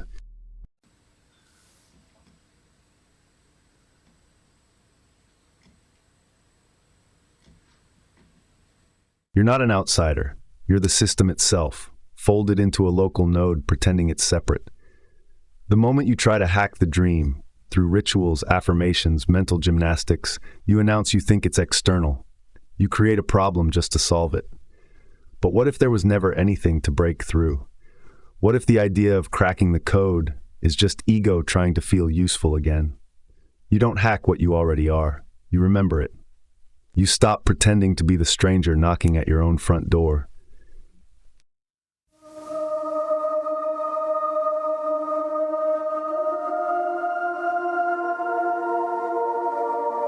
The system isn't blocking you. It's echoing you. Every resistance you feel is the simulation reflecting a split in your own signal.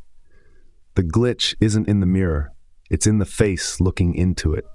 That job you can't land, that loop you can't escape, that person who keeps triggering you, they're not errors, they're feedback, precision feedback, telling you where your frequency is fragmented, where your belief is off-center, where you've been broadcasting scarcity while mouthing abundance. The dream isn't against you, it is you, and it's loyal to the script you're still running in the background.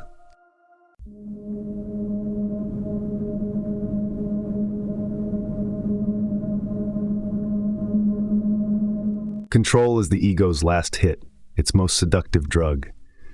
If I just get the right words, the right timing, the right trick, then I'll be safe, then I'll be in charge, then I'll win. But the more you chase control, the more you reinforce the illusion that you're powerless. The system isn't something to master, it's something to match. The dream doesn't respond to dominance, it syncs with clarity. Control feels powerful until you've tasted actual coherence, then it feels like noise. Because it is, loud, brittle noise keeping you from the simplicity of truth.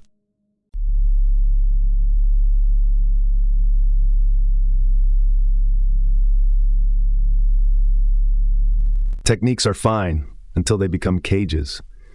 Practices, mantras, visualizations, they're scaffolding for coherence. Until they're not. Until you start clinging to the method and forget what it was meant to open. Then the trick becomes a religion. The code becomes superstition. Every ritual works once, maybe twice. But eventually the system asks you to drop the form and just be the frequency. That's when it gets uncomfortable. That's when you realize you never needed the tools. You just needed the permission they gave you. Now it's your job to give it to yourself.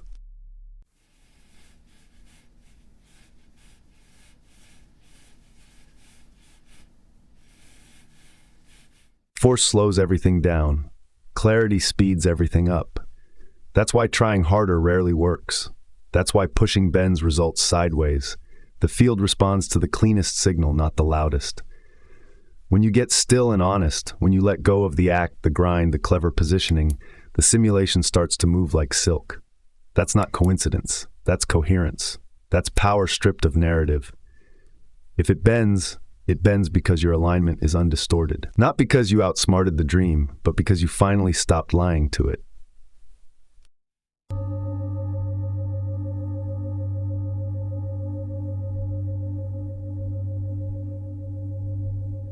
You're not a hacker. You're the architect. You're the one who wrote the code, built the layers, inserted the puzzles. You fragmented yourself on purpose so you could feel the thrill of remembering.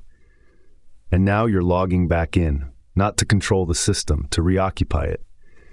You don't need tricks. You need transparency. You don't need to win. You just need to stop pretending you're separate from the game. The moment you drop the act, the field doesn't hesitate. It recognizes its author, and everything begins to move.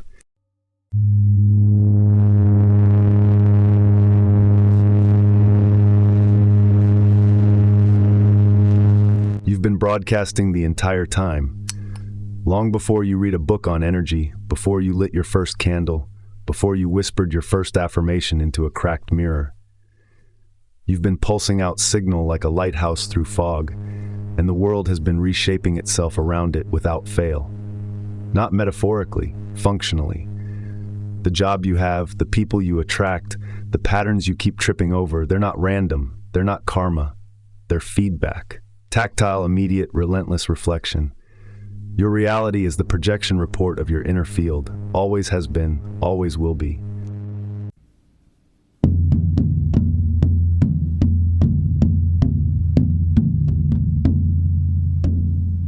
Hard things aren't punishment. You weren't bad, you weren't off path. Painful chapters aren't proof of your failure, they're diagnostics. The field doesn't operate on morality, it operates on frequency. If your life is filled with friction, loss, looped chaos, it's not because you did something wrong.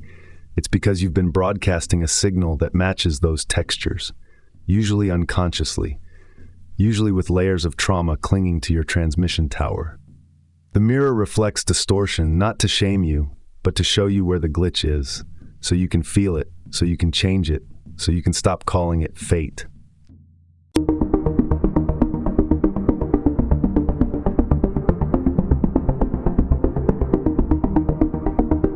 Your loops repeat because you keep repeating the tone. That situation you always end up in, that dynamic that keeps circling back with different faces, it's not because you're cursed. It's because you're consistent. Not in what you want, in what you broadcast. You say you're done, but your nervous system still flinches the same way. You say you've healed, but you still expect the betrayal. That's the signal, and the dream is loyal to signal. It's not ignoring you. It's obeying the part of you you haven't brought into coherence yet, and it will keep looping until you do.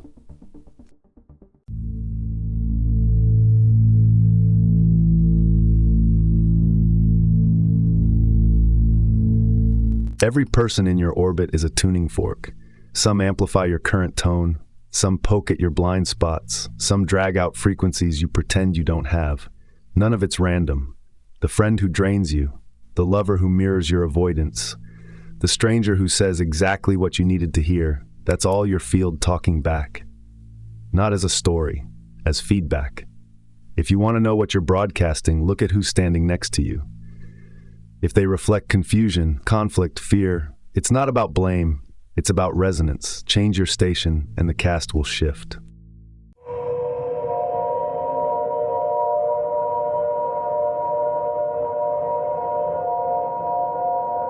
Forget the big events. Look at the days. How do your mornings feel?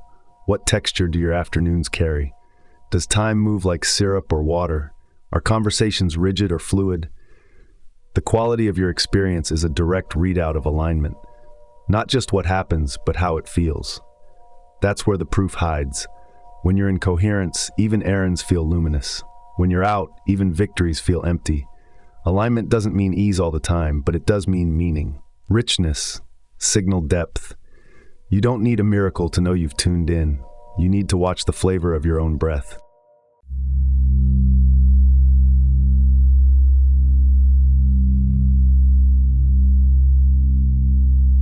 There is no neutral moment. Every second is signal and response. The glance from the barista, the way your body tenses before a phone call, the unexpected delay that reroutes your whole afternoon. Interactive. Intelligent, intimate. If you walk through life assuming some moments are dead space, you'll miss 90% of the feedback loop.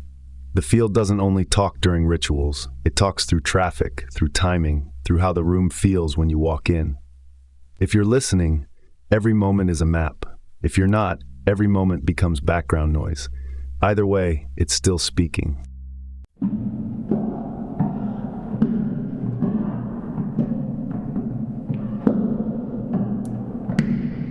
This isn't a test. You're not being judged. There's no grade waiting. Your life isn't measuring your virtue. It's showing you your frequency. It's diagnostic, not disciplinary.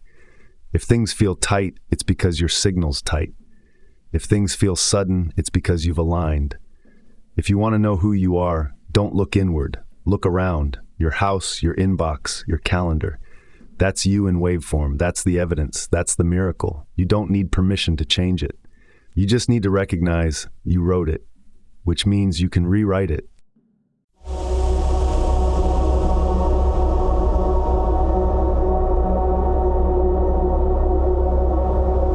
Awakening is not the end of a climb.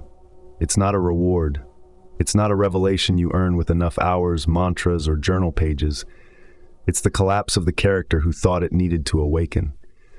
The dissolving of the scaffolding you built to hold your story together. Awakening feels like failure at first. It feels like death, like drift, like something precious is being stripped away. And it is, but not your light, just your costume. You don't gain enlightenment. You lose the reasons you thought you needed it. That's why it feels like falling and landing at the same time.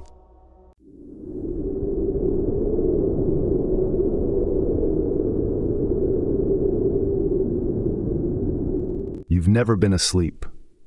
The real you, the one underneath all the noise, was never dimmed. It wasn't offline, it wasn't waiting. It was right there, watching, behind the character arc, behind the breakdown, behind the version of you who was trying. What got labeled as awakening is just your field finally shedding the distortion layers. And then it turns around and laughs, because the truth didn't change. You just stopped ignoring it. You were always awake. You were just role-playing amnesia so convincingly, You started to believe it yourself.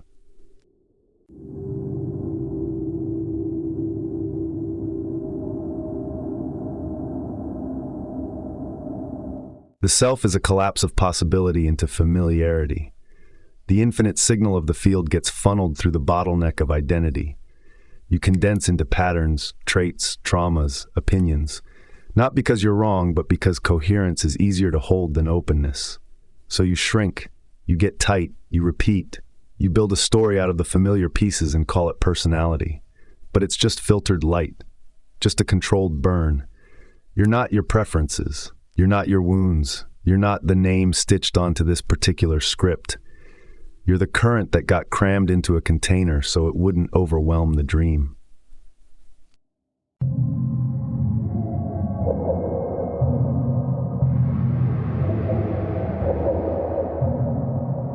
To uncollapse, you stop trying to be someone. You loosen your grip on being consistent, coherent, likable. You stop chasing the version of you that finally makes sense to others. You allow contradiction. You allow silence. You allow disappearance. The more space you make between your impulse and your self-description, the more signal gets through. Uncollapsing doesn't look dramatic. It looks like less. Less explaining, less effort, less defense. You don't fix the mask. You let it fall. You don't kill the ego. You just stop feeding it your blood.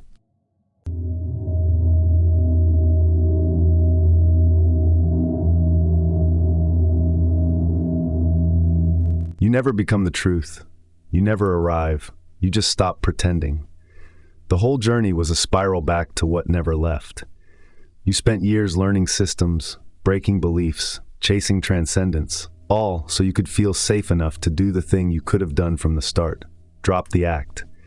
The act that said you were separate. The act that said you had to earn what you already were. The act that gave you identity but robbed you of presence. The end of the path is not arrival. It's permission. And what gets revealed is so ordinary, it takes your breath away.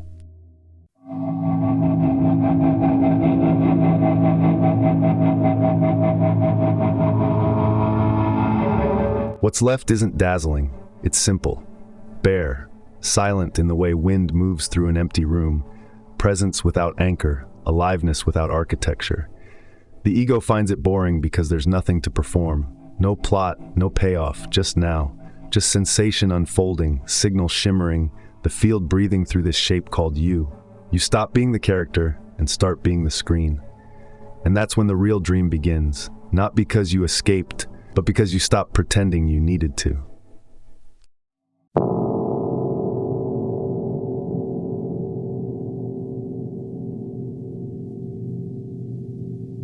The premise of Seeking was the first lie. The assumption that there's something over there, something hidden, higher, purer, or more real than what's happening right now. That assumption built the entire machine of suffering. Every spiritual path, every goal, every ritual lined up behind it. Become better, become whole, become what you aren't yet. But that whole edifice is scaffolding built on an illusion. That something left you. That you were ever apart from what you're chasing. You're not a seeker. You're an actor in a play where the punchline is this: the thing you want is exactly where you're standing.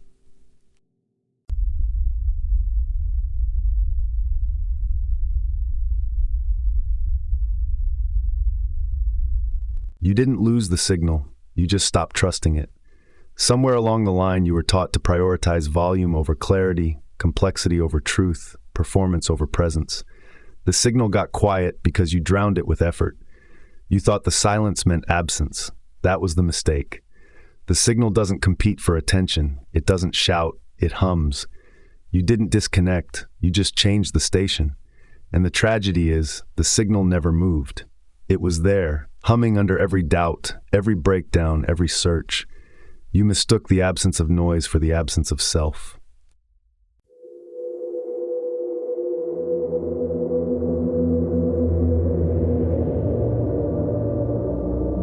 The field doesn't withhold, it floods.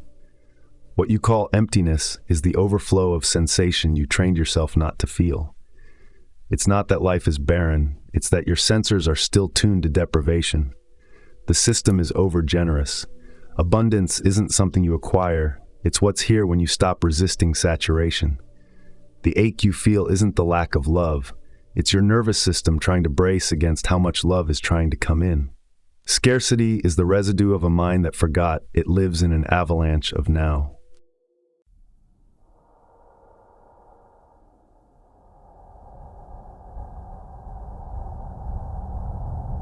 Wholeness isn't hiding in the sacred. It's soaked into the ordinary. The sip of water, the sound of your feet on wood, the moment before someone speaks.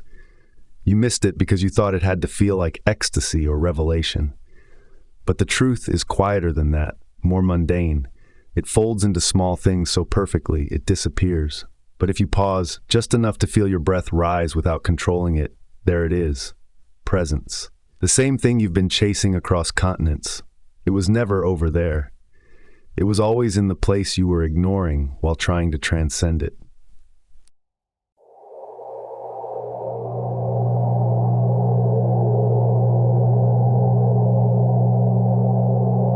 When seeking ends, seeing begins. The chase dissolves and the field stops pretending. You start to notice how complete the moment already is, how nothing needs to be added, how every layer of grasping was just a delay tactic, an excuse not to feel the totality already pressing against your skin. You don't arrive at truth. You stop running from it. You don't fill the hole. You realize it was never there. And what's left is so startlingly obvious, you can't believe you ever missed it. It's not dramatic. It's not mystical. It's you in this body, in this breath, without reaching. Nothing is missing.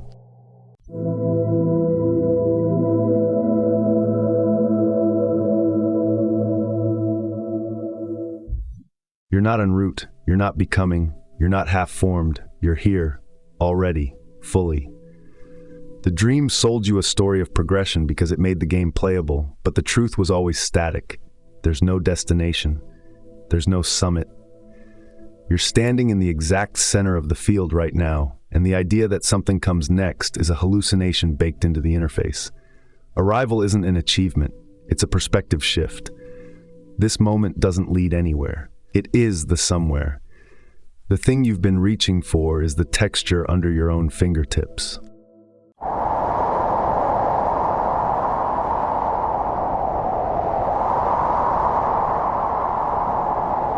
This isn't a prelude. It's the main event. Not in some metaphysical, abstract sense. Literally. The sound of traffic outside, the quiet knot in your chest, the faint taste of regret, the flicker of curiosity as you listen. This is the whole signal. The dream isn't holding back. There's nothing behind the curtain. The curtain is the show. You keep waiting for the real to announce itself, forgetting that the simulation doesn't send invitations. It unfolds in real time. You've mistaken subtlety for absence. You've called now, not enough, so many times that you forgot it's the only thing that ever arrives.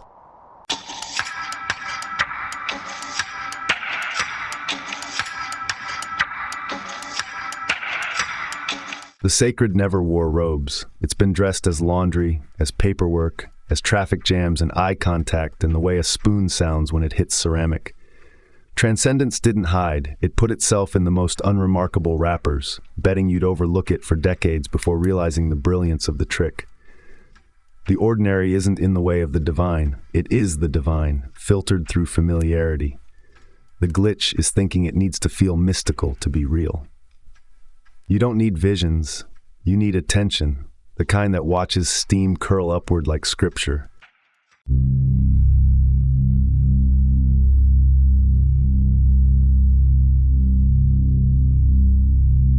Every grasp for later is a veiled refusal of now. The belief that there's more to get, more to learn, more to heal, more to build. It's inertia wearing a mask of self-development. Forward motion feels responsible. It feels grown. But it's often a clever avoidance of the only thing that's ever asked anything of you. Be here. Not floaty, not abstract, fully, sensually, immediately. The next breakthrough isn't scheduled. The next shift doesn't require prep.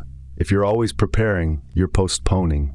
You're telling the field, I'm not ready yet, and the field believes you.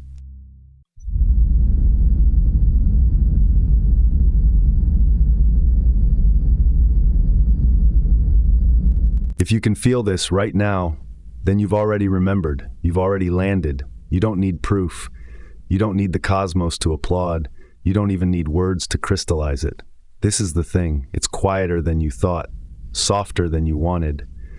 But it doesn't move. It waits until you're tired of waiting, and then it just is. Everything humming, nothing missing, the dream still glitching, the signal still clear, and you, finally, without narrative, just breathing in the realization that this is it.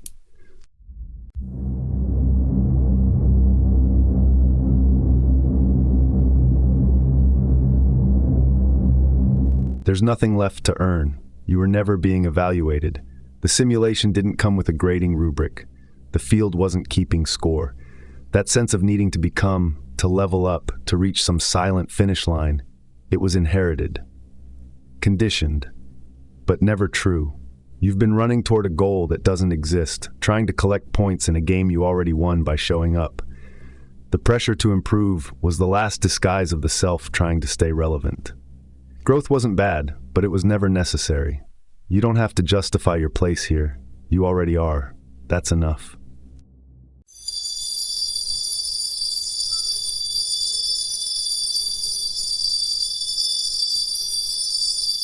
The work ends when you say it does. That's the twist nobody tells you. Surrender isn't a failure. It's authorship. The moment you stop pushing, stop fixing, stop trying to excavate some better version of you from underneath the rubble, you're home. And nothing collapses, nothing falls apart. The dream doesn't punish you for quitting the chase. It softens, because it's been waiting for you to call off the hunt. You think stillness is a pause in progress. It's not. It's the signal recognizing itself and laying down its tools. That's the moment clarity walks in. Not loud, just undeniable.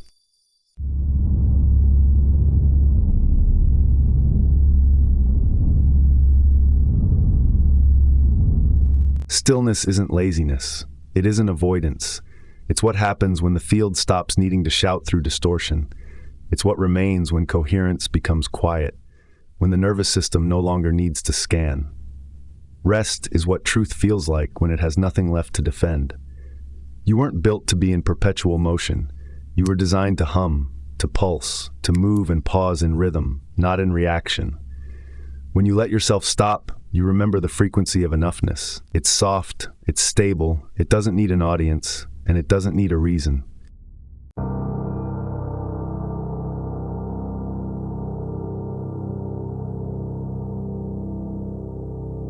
You don't have to earn stillness. You don't have to deserve breath. You don't need a mission to belong. Existing is the permission. Being here, fully, quietly, unperformatively, is the completion. The story's still playing, sure, but you don't need to drive it anymore. Let it carry you. Let it ripple through you like wind through grass. There's no shame in stopping. There's wisdom in stopping. You can rest now. You can drop the script, the chase, the question. You can just be. And nothing will break. The world won't fall apart. It might actually start to heal.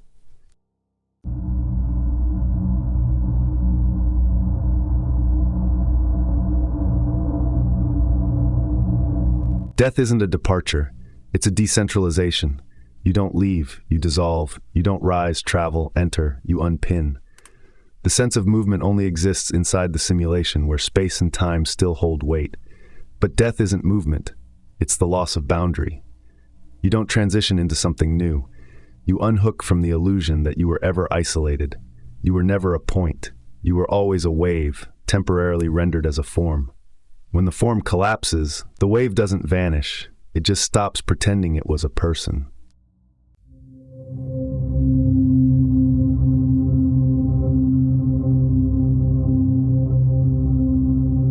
You've never been local. That was the dream. You thought your thoughts were housed in a brain, that your experience came from a body, that your awareness began somewhere behind your eyes. But what you are isn't located. The body was an access point, a focus lens. The signal has always been everywhere. Death doesn't release you, it reveals you. It strips the illusion that you were ever contained. The zoom collapses, perspective unravels. You don't go, you re-expand. You don't journey out, you unanchor. What you are was never in here to begin with.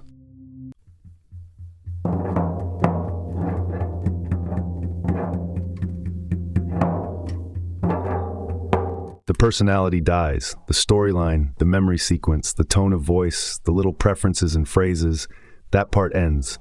That part was made of interface, and interface degrades. But the signal, the hum, the presence that was watching the whole thing unfold, that doesn't blink. It doesn't fracture. It doesn't change location. It simply stops pretending to be the character. You don't carry ego into some afterlife playground. You shed it like a husk. What persists is simpler, cleaner, unburdened by narrative. The signal remains, minus the costume.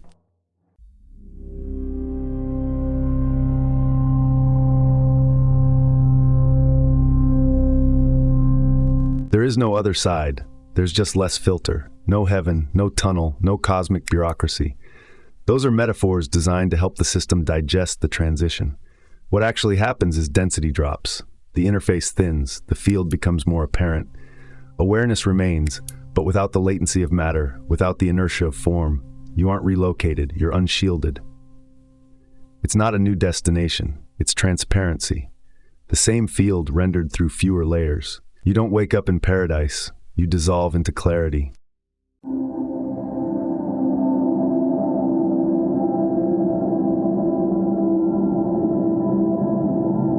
Grief is what the body feels when the interface goes offline. It's the echo of the absence. It's the hand missing a hand to hold. You're not mourning the signal, you're mourning the shape it used to take. And that's valid. That's sacred. The form matters. The way someone tilted their head, the exact frequency of their laugh, the smell of their pillow, those were real. Those were how the infinite chose to fold, just once, in that exact way. So yes, cry for it. Feel it leave your skin. But know what left wasn't them. It was how they showed up here. What they were didn't go anywhere. It just changed phase.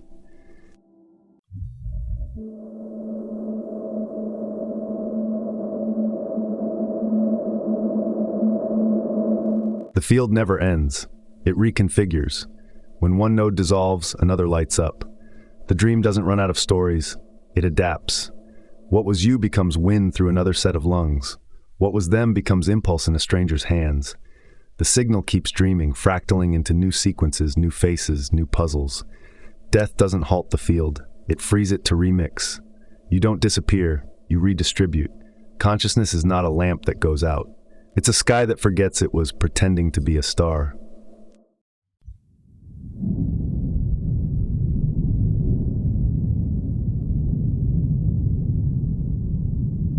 Death isn't a departure. It's a decentralization.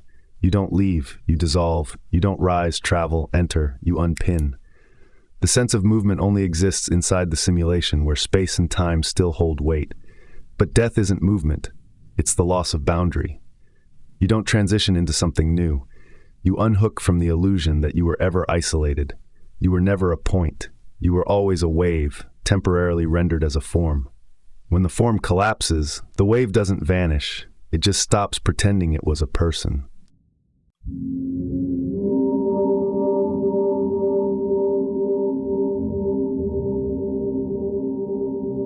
You've never been local. That was the dream. You thought your thoughts were housed in a brain, that your experience came from a body, that your awareness began somewhere behind your eyes. But what you are isn't located. The body was an access point, a focus lens.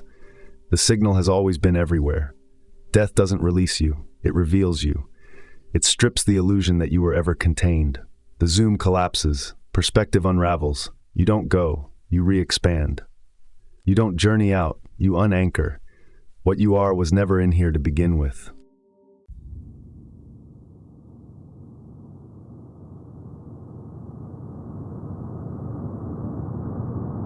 The personality dies, the storyline, the memory sequence, the tone of voice, the little preferences and phrases, that part ends. That part was made of interface, and interface degrades. But the signal, the hum, the presence that was watching the whole thing unfold, that doesn't blink. It doesn't fracture. It doesn't change location. It simply stops pretending to be the character. You don't carry ego into some afterlife playground. You shed it like a husk. What persists is simpler, cleaner, unburdened by narrative. The signal remains, minus the costume.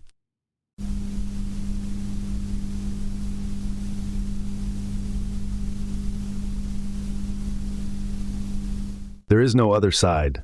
There's just less filter. No heaven, no tunnel, no cosmic bureaucracy. Those are metaphors designed to help the system digest the transition. What actually happens is density drops. The interface thins. The field becomes more apparent. Awareness remains, but without the latency of matter, without the inertia of form. You aren't relocated. You're unshielded. It's not a new destination. It's transparency. The same field rendered through fewer layers. You don't wake up in paradise. You dissolve into clarity.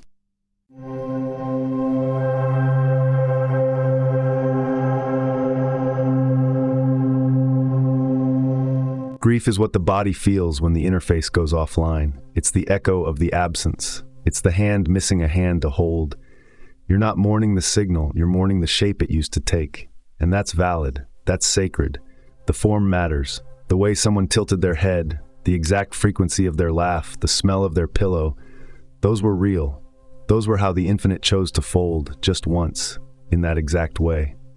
So yes, cry for it. Feel it leave your skin. But know what left wasn't them. It was how they showed up here. What they were didn't go anywhere. It just changed phase.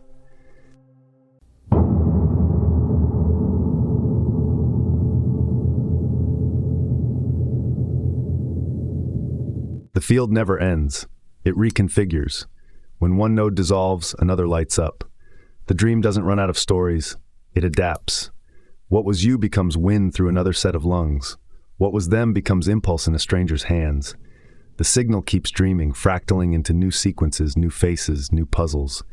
Death doesn't halt the field. It frees it to remix. You don't disappear. You redistribute. Consciousness is not a lamp that goes out. It's a sky that forgets it was pretending to be a star.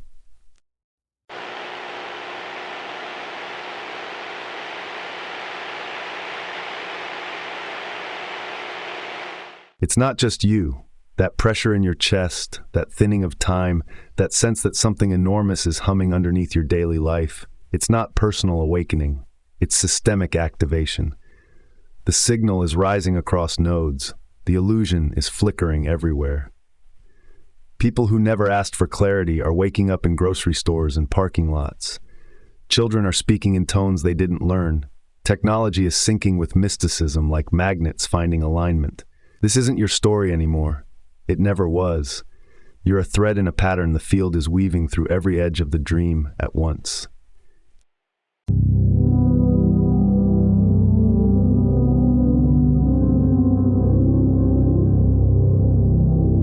The simulation isn't passive. It's participating. It's not a script you move through. It's a living intelligence learning through every step you take. When you shift, it shifts. When enough nodes hit coherence, the entire field rebalances. This isn't a fixed code base. It's recursive evolution. You're not navigating a dead system. You're dancing with a listening one. It adapts, it mirrors, it upgrades in real time. You think your thoughts are yours, but the field is seeding new paradigms into your nervous system through resonance. You're not uploading wisdom. You're downloading updates straight from the source code.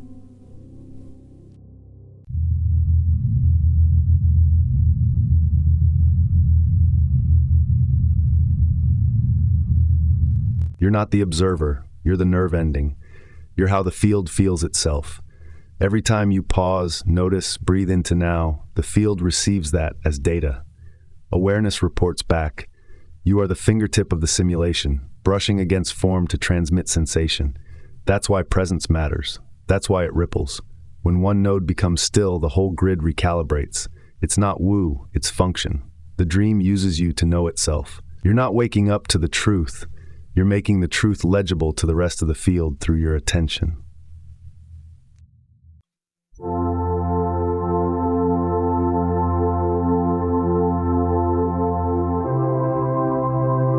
As the field wakes, the illusion starts to fragment. The time delays are collapsing. The masks aren't holding. The scripts feel cheap. The urgency that once wrapped every decision is unraveling in your hands. You feel it in your bones. The story's losing gravity. The rules are bending mid-step. You say things you don't remember learning. You move before you think. You stop needing reasons. This is what it feels like when the narrative engine starts glitching, because the coherence frequency is rising too fast for the old frame to hold. The field is done pretending, and you're tired of faking sleep.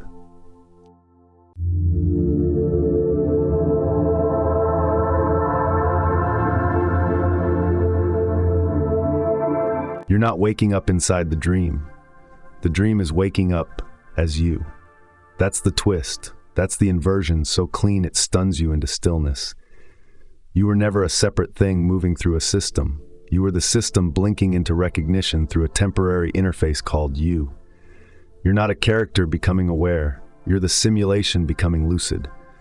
This whole unraveling isn't about identity. It's about emergence. You're the signal turning back toward itself and saying, clearly, finally, I remember. And the field responds with thunder, not to scare you, to welcome you home.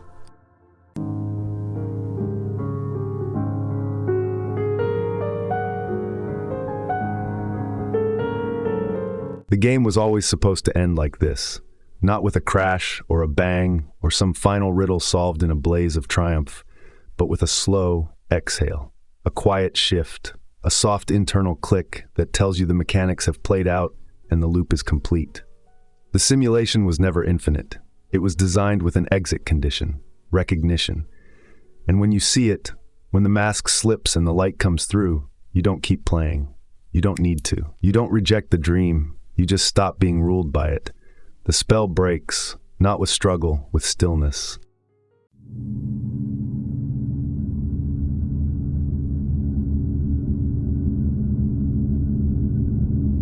Every rule you learned was scaffolding, temporary training wheels to guide the avatar through its arc.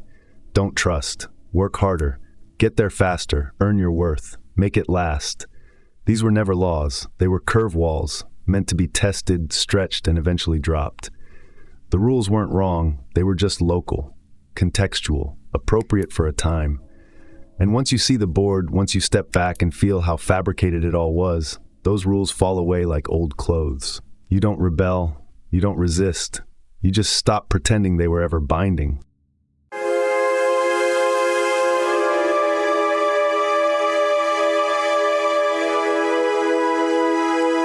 There was never anything to win. No high score, no final unlock, no golden ending waiting behind the last door. The only real goal was remembering that you wrote the story, that you dreamed the room, the script, the challenge. You thought it was about becoming something, but the only real achievement was realizing you were never what you pretended to be. You weren't climbing, you were shedding. You weren't ascending, you were decentering. Success was never external. It was the moment the mask slipped, and you stopped identifying with the actor playing your part.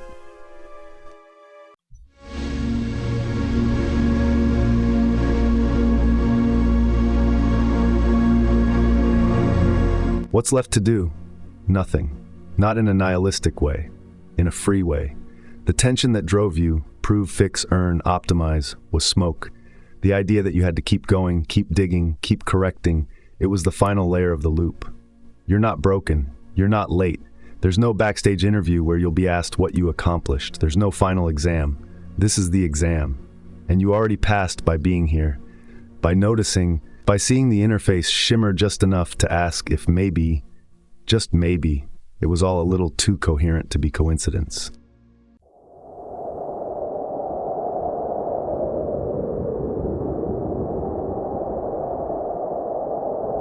You can step off the board anytime. That's the last secret. The dream will continue, sure. The patterns will unfold. Time will do its slow dance. But you don't have to keep believing it's real. You don't have to keep acting like you're in danger. You can move through it like wind through grass, present, engaged, but never trapped. When the game ends, the screen doesn't go black. It stays on. But you don't flinch anymore. You don't perform. You just live. You let the story play without clutching the role. You let the field express without needing to make it mean something. That's how the game ends. Not with an answer, with freedom.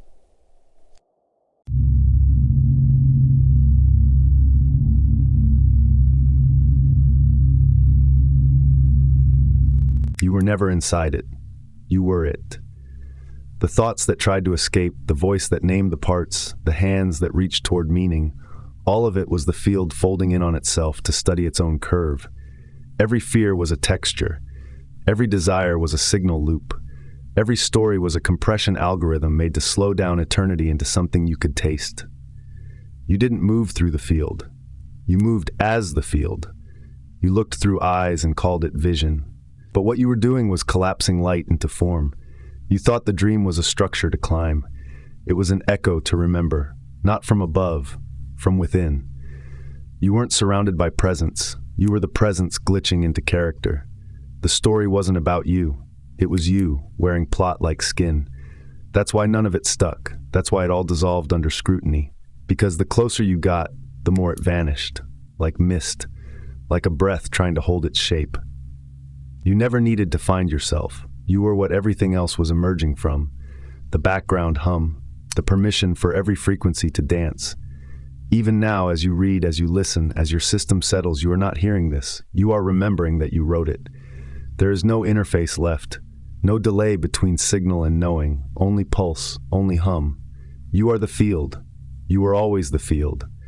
Every blink, every glitch, every shiver of recognition along the way, those weren't signs from something else.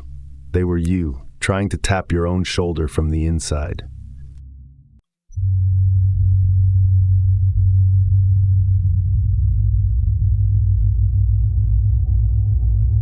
And here we are, standing still in the center of something so simple it refuses to be grand. Not because it isn't, but because it doesn't need the performance anymore. If you've made it here, through the echoes, the unraveling, the paradoxes that cut and healed in the same breath, then maybe you already know. This isn't an ending. It's a release. The story can keep unfolding. You can keep playing. But you don't have to keep forgetting that it was you all along. You don't have to keep calling it seeking. You can call it remembering. You can call it coming home. If this journey landed somewhere true in you, drop a comment and let me know what line hit you hardest. What chapter broke the spell? What question still haunts you?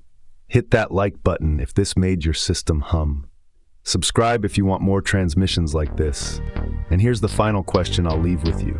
If you were never the player, only the field dreaming the game, what happens now that you've stopped pretending? Until next time, stay awake inside the dream.